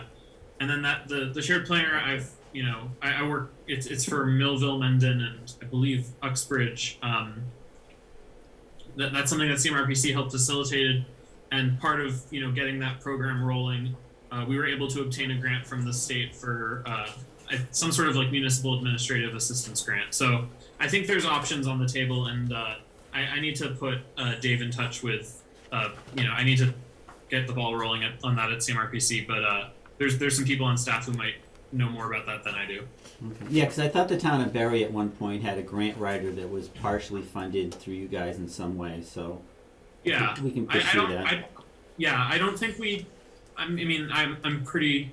I don't know if we would directly be funding that, but I think, you know, that's certainly something we could look into helping you guys set up, just to get the ball rolling on that. Okay, thank you. Does anybody have anything else for Gabe? No. All right, thank you very much. We appreciate your time and the presentation, and look forward to moving forward. Thank you so much for having me. All right, have a good night. Thanks, Gabe. Thanks, Gabe. All right, next is one-day liquor license for Food Truck Festival, Seven Saws Brewing, and Lilac Hedge Farms. So, Mr. Chairman, you know that this is the fire brigade who, when we do these festivals, they provide the booth or tent or whatever you might want to call it for this event. These are the two facilities that are going to be providing alcohol for the event. There's been some discussion about the insurance for these two. Just to let the board know, in your packet, there's insurance forms that have already been turned into the town that names the town as a co-insured for both of these organizations. So they've already provided the insurance for that. Just to be clear, the problem with that is, you know, in the past, I don't think insurance was always provided for it. And when we looked at the concerts on the Common, and we looked at this question of liability, we found out that the town, in fact, had no insurance for these type of events. And God forbid something had happened in the past, we could have been sued. Now, we got lucky, we didn't get sued, we had no problems. But when we reached out to the town's insurance company, we found, one, that we didn't have any funding in the budget for it. Two, is there was a separate cost for this type of insurance, and if we wanted it, we would have to pay extra money for that. With that, since we had no money in the budget, we've said anyone who's providing alcohol would have to provide the town insurance policy. It's co-insured. That has been taken care of for this year. It's something that can be reevaluated next year if the Board of Selectmen feel we should be, you know, paying for insurance for this. We can consider that next budget year, but no matter what, we have to, in my opinion, we have to have the insurance, God forbid something happens. So the couple of people would call me and ask me to sort of waive the fee for this, but the companies took care of it themselves, so it's not really an issue anymore. It's both Lilac and Seven Saws. Seven Saws has taken care of it already. Leah? If I may, do you know roughly what the cost? I understand that for this year, this is how we're doing it, but going forward, what's roughly the cost for the town to cover something like that? Because I can see both sides of the argument, and I see as we're trying to do more outdoor events, and I think COVID has kind of pushed us to a little bit more to outdoor, and I think that those events are well received. So I envision them happening a lot more. So in the best interest of kind of the economic development and the town community, everything we just talked about, what is the cost to the town in a year? So I actually asked that question of Maya, and the Maya representative, Maya doesn't sell the insurance themselves, Right. so they would have to put it out in the marketplace for that and get its cost. I told her not to at this point because I didn't think we were moving forward this year, but they have to put it out in the marketplace and find out what that cost is. So she couldn't give me an estimate directly from Maya. She would have to do some. She couldn't even say like a ballpark, like it's going to be $5,000 or it's going to be $50,000. Yeah, I just don't know because she said she was going to put it on marketplace, and because we had no money in the budget this year, I didn't really think it was worthwhile to put a lot of effort into it at this time, and something we can consider next year. I'm curious how other towns do it, because it seems like a lot of the groups that we've been working with haven't experienced this request in other towns. So do other towns already have this rider? Is it a non-issue? I think Tim might have some information. He was raising his hand. I'm afraid. If you name and address. We 2 years ago when we did this, we sort of covered the fire brigade covered everything, and again, it was probably one of the beer tents where I just was more proactive because I didn't want to take a chance for risk. Peter Conde at Conde Insurance did a best case scenario, and the cost was anywhere from $300 to $1,000. 300. We actually got lucky and got on the low side for $350 to cover because it was a half-day event and I wasn't covering a full day. But the number he threw out on a per event basis, and my understanding is that's how they write these. One day, it's per event is anywhere from $300 to $1,000. So it's per event, and we couldn't just get the town. I mean, this was just something I'm trying to think forward, and maybe it's a non-issue. We shouldn't talk about it right now. But I'm just thinking. She did tell me when I talked to her that there was he said he's read on the market. He said there was a per event price for it, but we didn't get that per price. But I think he's pretty accurate in his numbers. Yeah. But I don't know. She did not say there was a separate policy for all type of events. That could potentially be more expensive. I guess it depends upon how many events we assume we might have throughout a year, and then we'd know better. But I guess we'd have to talk about that as to the number of events, and then look at it. What would be the cost of an overall policy, and see which one makes more sense. And then Tim, just for the record, if you say your name and address for people. Oh, I'm sorry. Tim Narwhal, 149 Palmagussit. Thank you. Sorry. And just for clarification, both Seven Saws and Lilac Hedge have taken care of it and added the town to their riders. Is that Correct, correct? in the Okay. documents in your book. So I just wanted to say thank you to both Lilac Hedge and Seven Saws, because I know it's an added expense and one maybe not necessarily anticipated. So I appreciate that that you guys have taken care of that for the town and not put that burden on the town given our current financial situation, as well as, you know, helping the fire brigade and everything. So thank you, I appreciate it. I know it's not ideal, but thank you. Through the chair. The only thing I wanted to put out is, I know Lilac luckily has some more events coming up, but the cost for Seven Saws for one event is just, it's all, I give Megan credit for taking this on, but if she had like the town tricentennial or some of these other events where she could spread that cost, if it is not per event, and if it is per event, I don't know, that's pretty expensive. But that was my thought process from the economic, is if it's a one-year rider like we've got, like the town has in your packet right now, it's the liquor liability is good for 1 year, which is what I'm used to from my previous company. We would get a rider, send it out to a corporation, and that would be good for a year, and we pay one fee for that rider. So again, I'm not an insurance guy, so I'm not sure, but that was one of the reasons Megan was asking. I sent the email out to the board and Ron, to you, is that if she had more opportunity to do other things in town, she could spread that cost out. And that's why I was like, ugh. So obviously she picked it up, and I haven't been able to talk to her today, so I didn't know that. Yeah, we have the policies, that's all I can say. I know Beth has been working with Okay. them, and she got copies of them, so we have them. Okay. Skip, you had a question or comment? All these insurances, the taxpayers shouldn't have to pay for these events.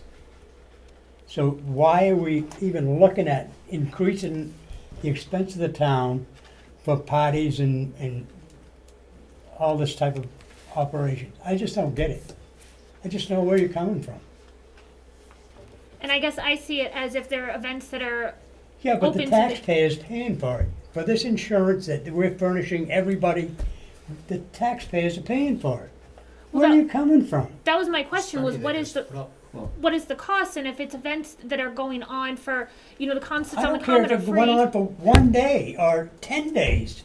The town should not have to pay for the insurance for these shindigs. And we're not at this point. Right. No, we're not, Looking but at she's if there's looking op- at us doing Right, this. but if there's No. opportunities, the board would discuss it and see if there's, is a cost or savings or whatever as well. So I see both of Yeah. your points, but Yeah. at this point, we're Yeah, good. it's fine, it's good. These are good, and if in future, if we look at what other towns are doing, if it's less expensive somehow, and we can avoid passing on additional expenses to people, that's fine. But yeah, right, we're not in a position, certainly right now, and probably not going forward to be paying for the licenses. Mr. Chairman, if the motion is made on item 185, just after Lilac Head Farms, add the words LLC. I can explain specifically what that is. Lilac Hills Farms is applying for a permanent liquor permit, and they cannot apply for a one-day permit at the same time they're applying for a permanent permit. So under this case, the way the ABCC is dealt, they said it'd be fine if it was Lilac Hedge Farms LLC as a separate company versus the one that's actually applying for the permanent permit. So in best conversations with them, they approved it this way and said that was acceptable. Which is what is on the actual Which is, license. it just doesn't say, does it say LLC on your On the copy? license it does. Okay. There's two of them. one Yeah. I know Beth was does, one working on changing, I doesn't. didn't know she moved that fast to get it done. The first one we see doesn't. Oh, it doesn't? It's Overlook Farm LLC. Yeah, that's what's Lilac applying, Hedge. that's for the Lilac- permanent Lilac license. Hedge at Overlook. Yeah, so Yeah, that's the permanent one though. This is for the one-day one. That's why I want you to use under 185, the motion itself Okay. should say Lilac Hedge Farms LLC. I It's didn't just know if the farm second one singular did. too. So these both say the same thing, but the first one shouldn't say that. Is that what you're saying? It's gotta be- The first one should No, I say, thought it needed to be after the doing business Oh. as Lilac Hedge. Never mind, it's on that first line. So it works. Yeah. Okay, that's good. All right, does anybody have any other comments or questions? Get a motion on I'll make a motion to approve the one-day liquor licenses for, can I lump them together? Yeah. For Lilac Hedge Farm at Overlook Farm LLC, doing business as. No, Just sorry. Lilac Hedge. Oh. Just Lilac No. Farms LLC. Sorry, I know we just went. It says it on the agenda, I think. To Lilac Hedge Farm LLC, and to Seven Saws Brewing Company for Saturday, September 18th, from noon until 5 p.m. Do we have a second? Second. All right. Any other discussion or questions? Yes, there's a request to waive the one-day fees, the $60 fee. Oh, because it's through the fire brigade, which is nonprofit, is that? Request event waiver for the 501c Corp. All right, so do you want to Yep, amend your motion? I will amend my motion to include that, to include the fee waiver, since it's through the fire brigade, which is a 501(c). And do we have a second? Second. Okay. Any other discussion? All right, roll call vote. Whitman, aye. Benoit, aye. Clock eye. And Nichols, aye. All right, thank you. All right, next, one-day liquor license for a 300th anniversary concert series, Concert on the Commons for October 1st. Just adding one event, Mr. Chairman, to the concert series, that's all. Yeah. So this is just a continuation of what we're currently going through the 300th. I'll make a motion to approve the one-day liquor license, to Milk Room through the 300th committee for Friday, October 1st, from 6 p.m. to 9 p.m. And Waiving any fees since it's a town committee. Second. All right. Mr. Chairman? Yep. Just before we were complimenting Lilac Hedge and Seven Saws also, we should add that compliment to the Milk Room as well, since Yeah. they also have provided the insurance for their events. Yeah. Yep. We appreciate that as well. Any other comments? If we can get a roll call vote. Clock eye. Benoit, aye. Whitman, aye. And Nichols, aye.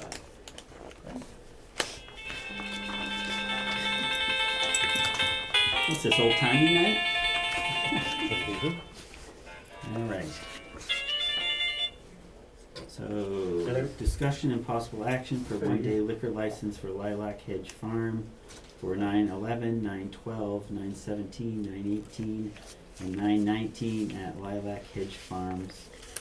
This was to be the LLC, is Yep, LLC. that right? Yep, LLC. Because all the one-day liquor license will be under LLC. Okay. The Overlook one is for the permanent one. All right, any discussion on this, or? So, these are for for basically you just serve, beer and wine. So where we stand right now, I had a few conversations with ABCC. They're moving things along with both the food truck festival coming up, and then at the home farm in Holden, we're hosting the Vintage Festival that we're going to see 7,000 to 10,000 people at. We want to be able to direct them back. So we've been meeting. The building inspector signed off on stuff, Seth signed off on stuff, so we are ready to open. So right now we're utilizing 1 days until we receive the final approval back from ABCC, but that shouldn't be. and that's not uncommon. That was going to be my next question. Was building inspector and police, fire, DPW, Right. Public safety is all signed So- off and everything's good. Everybody's agreed, there's a limit of how many of these one-day things, Right. but this doesn't come near reaching the limit, and Right. because they're gonna be having a permit soon, it's not gonna get to that point. Yeah, they assured us today that we're closed within a couple weeks. They just said COVID's making things. Yeah. A little bit. And these are all on farm? These are all at 216 Wachusett. I was going to say the Wachusett Yeah. site, right? Yeah. Okay. Thank you for the clarification. Any other questions or comments? So I'll make Okay. a motion to approve the one-day liquor licenses for wine and malt beverages to be drunk on premise to Lilac Hedge Farm LLC for September 11th, 12th, 17th, 18th, 19th, 2021 from 11 a.m. to 8 p.m. On the 11th. The 12th is 11 a.m. to 6 p.m. The 17th is 3 p.m. to 8 p.m. The 18th is 11 a.m. to 8 p.m. And the 19th is 11 a.m. to 6 p.m. Do we have a second? Second? Any other discussion or questions? All right, roll call vote, Benoit, aye? Whitman, aye. and Nichols' eye. Thank you. Thank Good luck. Thank you. Thanks for sticking around tonight. All right. Discussion on town utility poles for 300th anniversary committee. Is that you, Sheila? Yeah, Mr. Chairman, the chair of the 300th Anniversary Committee had sent me an agreement to, basically the town has to allow the banners to be put on the poles. The company has some requirements. One is that the advertisements, it can't be a big advertisement for a business. You can put the business in a small print sort of at the bottom and stuff. But they want to have to put the poles and have a variety of locations that they're considering. But she wanted, I said to her that I would put it on the agenda for your consideration. If you guys agree, you need a motion for me to be able to sign the document. But there's no cost or anything to this. It's just that the utility company wants permission from the town to be able to do this. So, oh yeah, so I'm a little confused. I guess Jeff has samples. Is that Well, it? it's the prototype look. Yes. Because when they said small print for the ad, I'm just So kind of the curious ad can't what be they too mean. big. It can't be the big portion of the sign. I But don't this will think- be like most towns where they just have a straight rod with the banners hanging. Is that correct? Two off the rods, poles? yeah, through the chair. Top Jeff bottom. Stillings, Lord Lane, member of the committee. Be 2 rods, upper and lower. This is, I guess it's 5 feet tall by 3. This is a standard banner size. If you went through Hubbardston, you'd see comparable ones there. It's 2 rods to keep it from flailing. And this is just a standard prototype. Obviously, our logo front and center on the bottom, and then individual families or businesses would be up top. So, Mr. Chairman? Yeah. If I could ask you a question. So this goes to the email I received, Jeff. It made a point of it couldn't have the big advertisement on that. I don't know if that's acceptable to the Well, I guess that's utility. why I was Did you So- confused. have any Sheila- further discussion with the utility about I that think issue? Sheila has. Yeah, so if I may, the utility has a couple of requirements that we're going to work with. The first is they recommended that the sponsor actually go on the bottom. I think they had some flexibility with that. They also had a comment when we eventually heard from them that they knew we already had flags up, and that our request had engendered a review, and they realized that no one had ever gone through the process of getting permissions to put the flags up. We responded with saying, you know, we had hoped that this was grandfathered. Obviously, the Legion has been putting our flags up for a very, very long time. However, we were happy to do the legwork. Verizon noted that typically when you have one thing up, you cannot have multiples, and so they would expect we would only have the banners up and not the flags. 4th of July committee has suggested that we add an image of the American flag somewhere into the design. I would highly recommend, if anybody has time, that you take a look out in Bolton. They have a different kind of banner up, and it might be, now that we are going through the process of getting these permissions, and these are good forever, that maybe we make a switch next year around Veterans Day. If you take a look at the Bolton banners, and I can send you a screenshot, you'll see what I mean. It's actually honoring all of the local alive veterans who are in the town at the moment. It's a gorgeous display. To Jeff's point, these are 5 feet, they are 30 inches wide, they are a prototype. We are working with a couple of different vendors to make sure we have a banner that can stand up to the elements for as long as we'd like to put them up.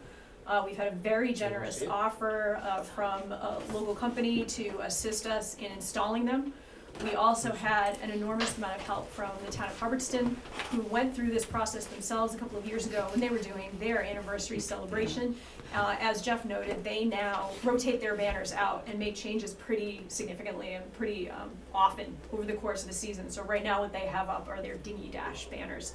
They're a little smaller than ours, but their poles aren't up on a hill the way some of ours are. So we are certainly hoping that these are going to be seen.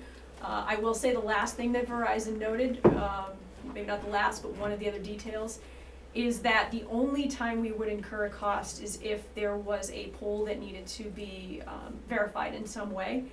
The recommendation of the gentleman from Verizon was that we simply skip that pole if it's a difficult one. And we certainly have a couple in town along Main Street that, whether they have vines growing on them or they're difficult to access, we may just skip those.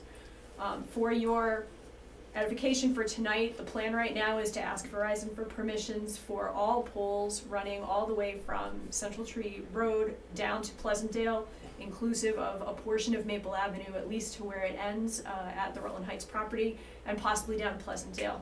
We will take banner request locations, first come, first serve. We've already had people ask us for parade route.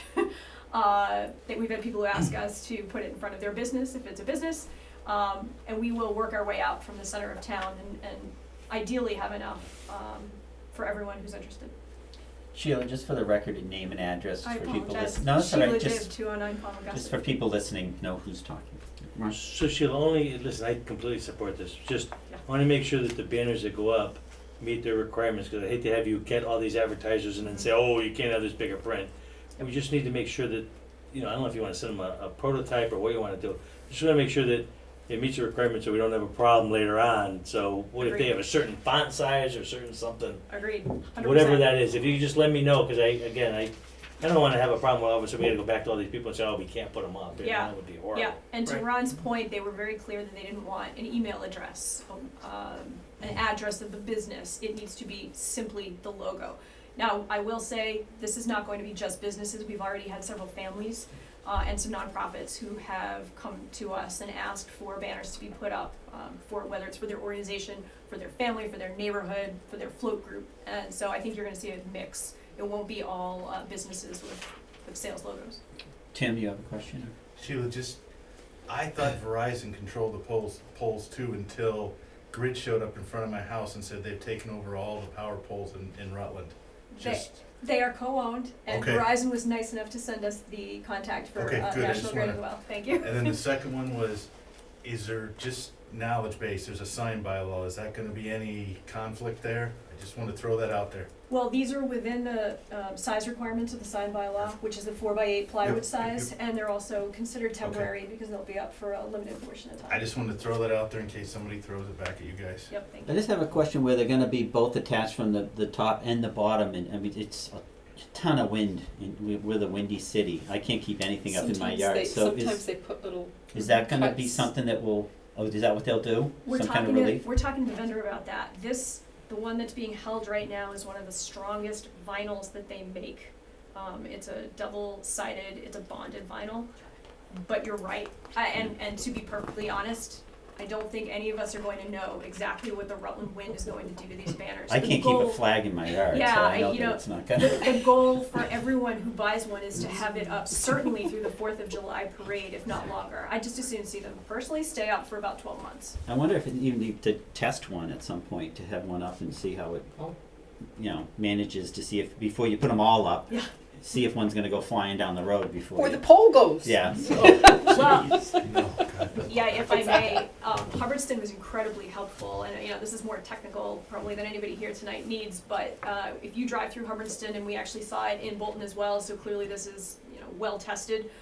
They are not attaching the brackets to the poles themselves. They are using metal strapping. It's double strapping for both pieces of the structure.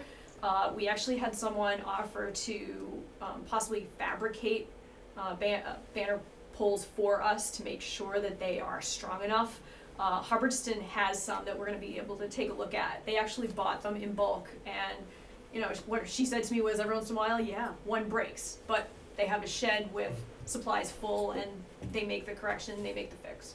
Yeah, because I think we get much more wind than both of those towns, I so it would be agree. worth, I think, trying to test some of them to make sure that. So, good question, and I'll kind of do a proposed motion. So, is it Verizon or is it National Grid that has to approve it, or both? Both. Okay. So, if it's okay with you, Sheila, tell me if not.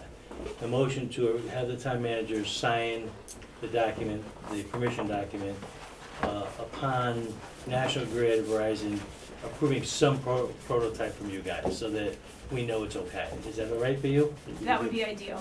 Once that gets signed by the town administrator, we then have been requested to provide them an Excel spreadsheet of every poll we have in mind to get approved. I just wanna make sure that the prototype is approved by the two companies, and then I'm happy to sign it and they can go on and do it. But I think we all need to know that it's approved and okay before we go forward with it, so. Did you have something, Karen? I do, but Jeff, go ahead. Jeff Stillings, Lord Lane. And maybe for the town site or the TA page, we could put the link to the 300th anniversary website, where people who are interested in sponsoring one of these the price is $300, and you'd have it up there, and you get to keep the banner when you're Is there a done. link to the 300 Club, anniversary committee now from there? Yes. Okay, so you were just gonna add the banner part of it, is that right? Yeah. It's my understanding, As yes. a matter of fact, there is now a button that says utility pole banners. Oh, okay. It's $300. Multitasking. So how do you like Anybody that? It's interested. done. It's family-friendly pricing, so if you wanted one in memory of somebody or a family, that's what we took into consideration, not just businesses. So on that, it'll probably have samples of what they kind of could look like or something, right? Or so people will be able to see what they would offer. High res images and everything, because that one is kind of, It's killing us. They sent us an image that should have worked, and you're right, the resolution was not great. And it's funny because the other one that we have, the resolution is impeccable, so 100% we have to check that. my questions always come down to, who puts these up? What's the cost associated with them? So putting them up, taking them down, who's doing that? So And the just money like, associated. so just like Hubbardston, my guess is Bolton does it with municipal equipment, but just like Hubbardston, we are very fortunate to have had offers to have them put up for free by a local company who will be doing the labor for us. That's an enormous savings. I cannot say that this is a huge fundraiser for us, but it's a wonderful community builder, and the cost hopefully will cover our costs. Beginning to end, the cost of the printing, which runs anywhere from about $120 to $160, depending on what we end up with relative to the grommets and things like that, and then all of the structural things that we're going to need to buy for the poles themselves. Terrific, thank you. If I want to thank them also for kind of taking this on for the town as a whole to be able to get the poles up, you know, kind of the flags up or whatever forever. I mean, it's once it's in. So thank you for looking beyond just what the 300th wants and kind of what the whole town could potentially benefit from. So is either doing or not already. So thank you. Just let us know if the 5 members of the select board would like 5 consistent polls. Or you want them spaced out. Hey, Just let us know. Jeff, you mentioned the team. American Legion issue. Did the American Legion okay yet the concept of putting a flag on it and not putting their flags up? Were they okay with that? It's my understanding, yes, because we are coordinating with them to take the flags down, which they usually take down after the 4th of July in there, so. Yeah, Yeah. so the flags are going to go up again for Veterans Day, as they usually do. And our banners are not, hopefully, scheduled to go up until after that. So Okay. when Veterans Day is over, those flags will come down. Our banners go up before the really bad weather hits. There's nobody that wants to be out putting up metal strapping in the dead of winter. And then when the hardware gets installed, we will be installing the hardware for the banners as well as the flags. The flags. Yep. Okay, good. And lastly, I think they've certainly been supportive of the concerts. I think they get that this is a very one-time temporary thing for the tricentennial only, so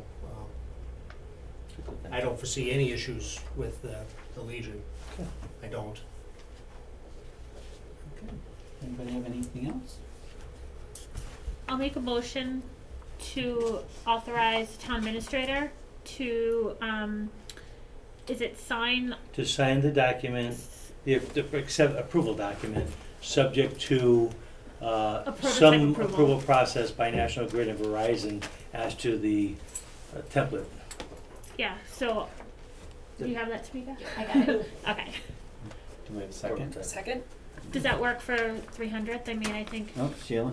I just have a question. Does this cover the town administrator to sign the document that was sent, which was really just the registration document? Yeah, as long as, That's yeah, fine? as long, all you're basically doing is, you're gonna send, I think, some kind of artwork to them saying this is what it's Yep. gonna look like, are you okay with it? Yep. If they say yes, they send it to me, copy that, and I can send the document. So the document doesn't need to change, I just need to have some verification I can document that they approved that prototype, that's all.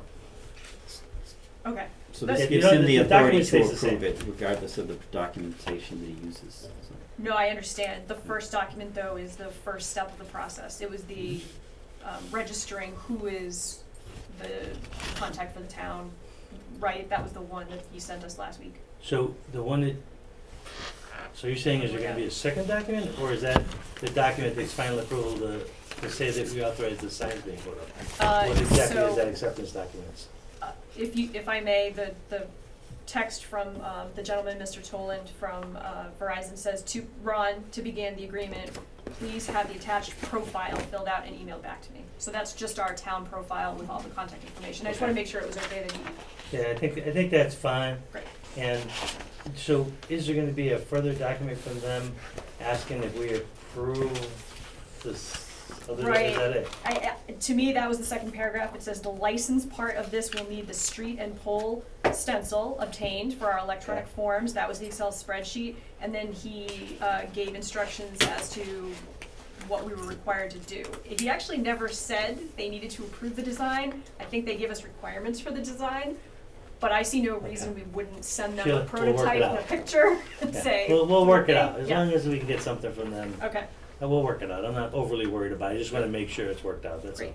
Sheila. I'm just looking, frankly, I'm looking to protect you guys from having all these signs you can't use if all of a sudden they come back later. That's my main interest, is you guys don't Yeah, get no. caught in a mess. Working for an electric company, they're gonna give you a specification of where it needs to be from the That's wires, what I all that think. stuff. Yeah, That'll be the spec that'll, after you do the profile, will come out to you. perfect. Yeah, that's what I'm concerned. I think they're gonna give you a very specific how to do Now, it. Grid's gonna have a different one, I warn you, you're gonna have Verizon and Grid fighting each other. Well, I'm happy to work with you to coordinate that between the Okay. parties. We'll work it out. Yeah. Just giving you the good news. All right, so we have a first and a second. We can get a roll call, Clock eye. Benoit eye? Whitman, I. and Nichols' eye. Thank you. Thank you. Thank you. Thank you for your continued support. Hope to see you this Friday. Thank you. Thank you. Sun shining, right? Sun's shining. We'll be in Southwood. We'll be in communication, and it is a tribute concert. Okay, and then, I mean, before you go, I know that we don't have it specifically on the agenda, we're gonna do the proclamation at the concert. The committee already agreed to do it at, Okay. so is that gonna be at 5:30, or is it gonna be at 6? I like to start them now after the siren, as we know. We don't want to have, what has been It didn't 10 seem to years, bother you the last Linden time. incident. Yeah, we can't wait for 5:55. It's Okay. not gonna take very long. What I would propose, because the next day is 9/11, I would propose we do a similar moment of silence, and our anthemist can come back, and we can do that, and then just a presentation to recognize the vaccine workers. A representative of you all can read the proclamation. We have a signature plaque which could be passed around, and I also have custom keys that you guys can pass out on the platter again. So, yeah, 5:55 to 6 o'clock, I think would be about 5 minutes. And then we kick it off with the Midnight Riders. It's gonna be good. Okay. Mr. Chairman, just to verify, you're gonna take care of this particular proclamation, are you working on it? 'Cause Yeah, I'm- I talked to Okay, I just Jeff don't wanna, about it, cause yeah. usually I do, I'm involved, I just wanna make sure it's. I'll talk to Beth and we'll get it finalized. Terrific, We'll thank work you. you all in nicely. Yeah. Yeah. If you have anything else you wanna include, reach out. Right? Has anybody reached out? Jeff, if you need anything to the before people Friday, they let me know, know? okay? So, 'Cause I won't be able to make this Friday, so if you need anything before, let me know. Okay. do the members of the team all know that, or that they do? They're all aware, The okay. COVID team? Yeah. Well, they've certainly been looped in, and Ron, I believe you had reached out to the. I did too, but if you, like I said, I know the key players, the kind of the managers, but I don't know some of the people that have worked under staff members, so I can, through my email, I can advise the kind of leaders, but not the other Could you people. remind them, maybe? I'll remind the Just leaders, through yeah. the email, that Yeah. this is to recognize them, not to put them on the spot or to. Yep, I'll put it under the, Oh, because you're fine. really looking at Scott Gilroy, the health department, Yep. you're looking at Rich, you're looking at Seth. So- Those are the three main people that have been Yep. coordinating a lot of this, so. Did anybody mention it to Ann or Kim or any of them that, Yes, if I may, Kim can't make it, Ann Goby will be there, okay?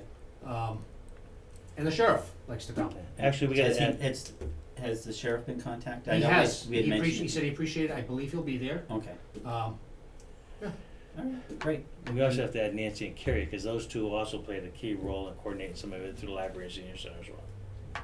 All right, yeah, so we'll work out the exact way to try to, because we don't want to exclude anybody, and it's, No, I we mean, don't.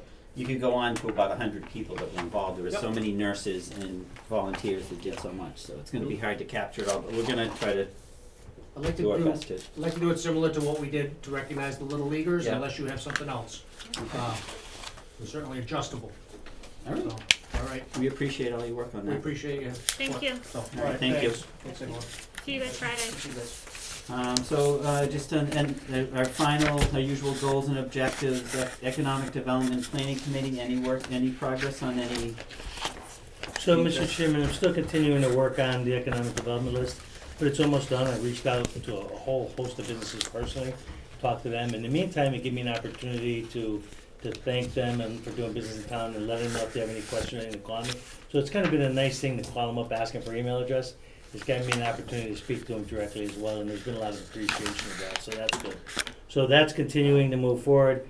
The next step is going to be develop some type of document to mail out to them. And I think that's really going to be things like contact lists and key people in town to reach out to, maybe some state and federal numbers for economic development information, so that will be part of that information. The town website, I know, as you've heard, some departments are already starting to improve their websites, but Carol, I think, is going to be scheduling a meeting soon, and we'll be talking about that as well. I'm actually going to get some training myself for how to work this website, because I really want to build an economic development page somewhere on the website, so I'll be working on that. Human resources, really, the good news there is I think we filled all of the water company jobs. So while it's going to take a while to get those employees trained, that's going to save us money from the contract that we had you guys approve. So I think the last person accepted today, a person who worked for Whitewater, is going to come on board with us and has a lot of experience, so I think that's good news. The one position we interviewed for a position for DPW, and we really liked the candidate, and then at the last minute we find out some information that may require us to reject the person. So we have to look at that more. So we have that one DPW slot that we're working on. So that's kind of where we are with some of the things that are going on. And your goals and objectives meeting went well, and your cookout went well. Yeah, it went extremely well, and I've been talking to department heads about their individual goals and objectives. The meeting went, I think, very, very well. I think it was appreciated. And one of the things I love about those meetings is that, the police department might be doing a goal and objective, and all of a sudden, somebody adds something from another department head that nobody even thought about. We had an extremely good conversation about emergency management and how to communicate better with citizens as a result of the COVID and other things. So it's things you would never think, connections you would never think. There was a lot of that. So I think department heads were a little surprised themselves as to some of the things, but I think it went very well. I was really impressed with their ability to jump in and add their points of view. So I think it was a good team building exercise as well as a goals and objective. So I thought all around it was good. Great. I have Go a ahead. question, if I may. When do you anticipate having the seating the economic development committee? So I talked to Lynn a little bit about this because we haven't gotten the big interest I was hoping for. Yeah. So part of that document I want to create to send out to all the businesses, I want to put a thing about that on it and try to see if any of the existing business people would want to join that committee. So really the key there is that we get a good group of people that want to serve that I can bring forward to you guys for your consideration, but we have not gotten that yet. So I think that document's going to be key to reach out to the business community and ask them if they're interested. It might be worth doing another push now that school started, and I think the timing was a little rough. Just there was a lot of flurry of last minute vacations and back to school and everything. So now that Labor Day's over and people are settling into that new fall routine, it might be worth if we all do another push to kind of. I'll also send out to all the chairs of the different boards and commissions to spread it out, because some of that calls for potential representatives of other boards and commissions if they might be interested in economic development, people like the Planning Commission. So I'll reach out to them as well. And I would ask the select members, if you have a business leader who's complaining about business in town, that's a good person to say, hey, you want to do something about it? We'd love to have you be involved in the Economic Development Commission. So if you know people that are engaged in business and want to network and build out, this would be a good opportunity for them. I'll also say this, what's important here is that the committee wants to make a recommendation to the Board of Selectmen about using money from the American Funds Act for economic development. And frankly, I was surprised that a lot of them would want to recommend more money than I did for that information. And part of that comes from an understanding that the Select Board is looking to spend that money on a wider group of people than just, say, the people affected by water or sewer rates, because that's like 1/3 of the town. So economic development would catch a bigger part of the population. So there was a willingness to put a significant chunk of money towards economic development. The big problem to that is how to deal with that, because we don't have the structure for that. But that's one of the things that the committee is going to be looking at to come up with some reasonable recommendations to provide to the board to fund economic development type opportunities, which could tie into this Economic Development Commission very well. That they might be able to help us, give us things that they think we can do that would enhance things like tourism. Because tourism and the other things around that are part of this American Funds bucket. So hotels, that got hurt by the virus, any kind of tourist trap or tourist place that got hurt. So I think it's a real good opportunity to kind of help do something in that area, both maybe backwards to help businesses, but also mostly forward to kind of help engage people in tourism. Like, for instance, that map that they talked about, right? I would love to do that tourist map, have it fully funded on the American Funds Act that shows the key places, key farms, key trails, key, state parks, all that. So it's easy for people to look at the map and go, hey, I want to go to, the farm today. Which one should I go to and see 3 or 4 farms, that kind of thing. So I think that's one of the opportunities, but there's a whole host of things. But listen, we're not going to develop that in a week or 2 weeks. That's going to take us some time to think that through. And then the other thing was looking at annual budgets and financial futures. So we should start thinking about having some joint meetings with the Finance Committee. Did the Finance Committee reorganize? Not yet. Okay, so you're still the leader. So I'm the acting chair, yes. So, because we want to be more proactive to start looking at the situations now where our financial situation is, and do it sooner than later, in preparation of going forward, later on into the budget season. So. And I know at some point, probably not for another month and a half or 2 months pushing it, we should get free cash numbers, and that'll obviously be the. Because we'll be talking about a special town meeting right, soon. But so. just, Yep. You're right. But those numbers usually, I know, Karen, they've been coming later and later, right? Like. We're thinking sometime in October. I think usually it's November. Do you remember last year, Mr. They'll be ready, and we had to postpone the meeting? When did you get them last year? I don't remember the date. We had to postpone the first meeting because they weren't ready, Yeah, and we had to okay. go for 2 weeks later. So let me tell you, after doing this, plan late, never Yeah. early. Although I think that, again, I gotta kind of refresh my memory on What what was the you're talking timing about. they came in last year? Do you remember, Karen? I think we couldn't have the meeting until beginning of December? Yeah. Is that what it was? So we Yeah, better it start came in the looking. week of Thanksgiving, I believe. I was gonna say it was right around Thanksgiving, I Yep. think. Yeah, so we'll have to probably reconsider when we're going to schedule our special town meeting, because Okay, I'll talk to the town accountant about that and And I what we feel like think, but since I've been usually on the board, it's early November, but since I've been on the board the past 4 years, Skip, you probably remember, they seem to be coming in later and later. Like, it used to be kind of by Halloween we would definitely have them, and we could plan, the second week of November, but now it's like, then it was the beginning of November, and now it was Yes, I Thanksgiving. wouldn't count on them coming early because COVID is slowing right, everything so down. it's just going to make it worse. Yeah. All right. The only thing on your correspondence, and Tim, I know you had sent us information. Was there some purpose on this information you had sent us? that was the one that Carrie asked in the last select board meeting. Oh, okay. And I just wanted to copy you guys in that because again, that was just one of those documents that's in some file somewhere. Yep. And I had the color version, but somebody doesn't have a color printer at their big company. Hey, if you could send that to me in a JPEG, I'd appreciate it. I don't know if Actually, you can do that or not. It's on the. I don't know if you saw my email. I had emailed you and Carrie. It's on the town website. It's on the town clerk's webpage. It's like if you go Town of Rutland, town clerk, and then there's like a citizens primer on town meeting. There's a link and Is that the same one? Yeah, it's the exact Okay. same one. Then Because I was that's like, maybe- I wanted to make sure. I wasn't sure what you had versus what was on the town website. That's why. But maybe I put in the wrong email. No. No, I get too many and there's no excuse, but that was one of the first things when I joined with this young lad is I was given that was under Sally's reign. It was a phenomenal document. It got me to understand town meeting when I first got here, so I just thought it'd be good for the citizens, but I didn't know it was on our website, because I didn't know either.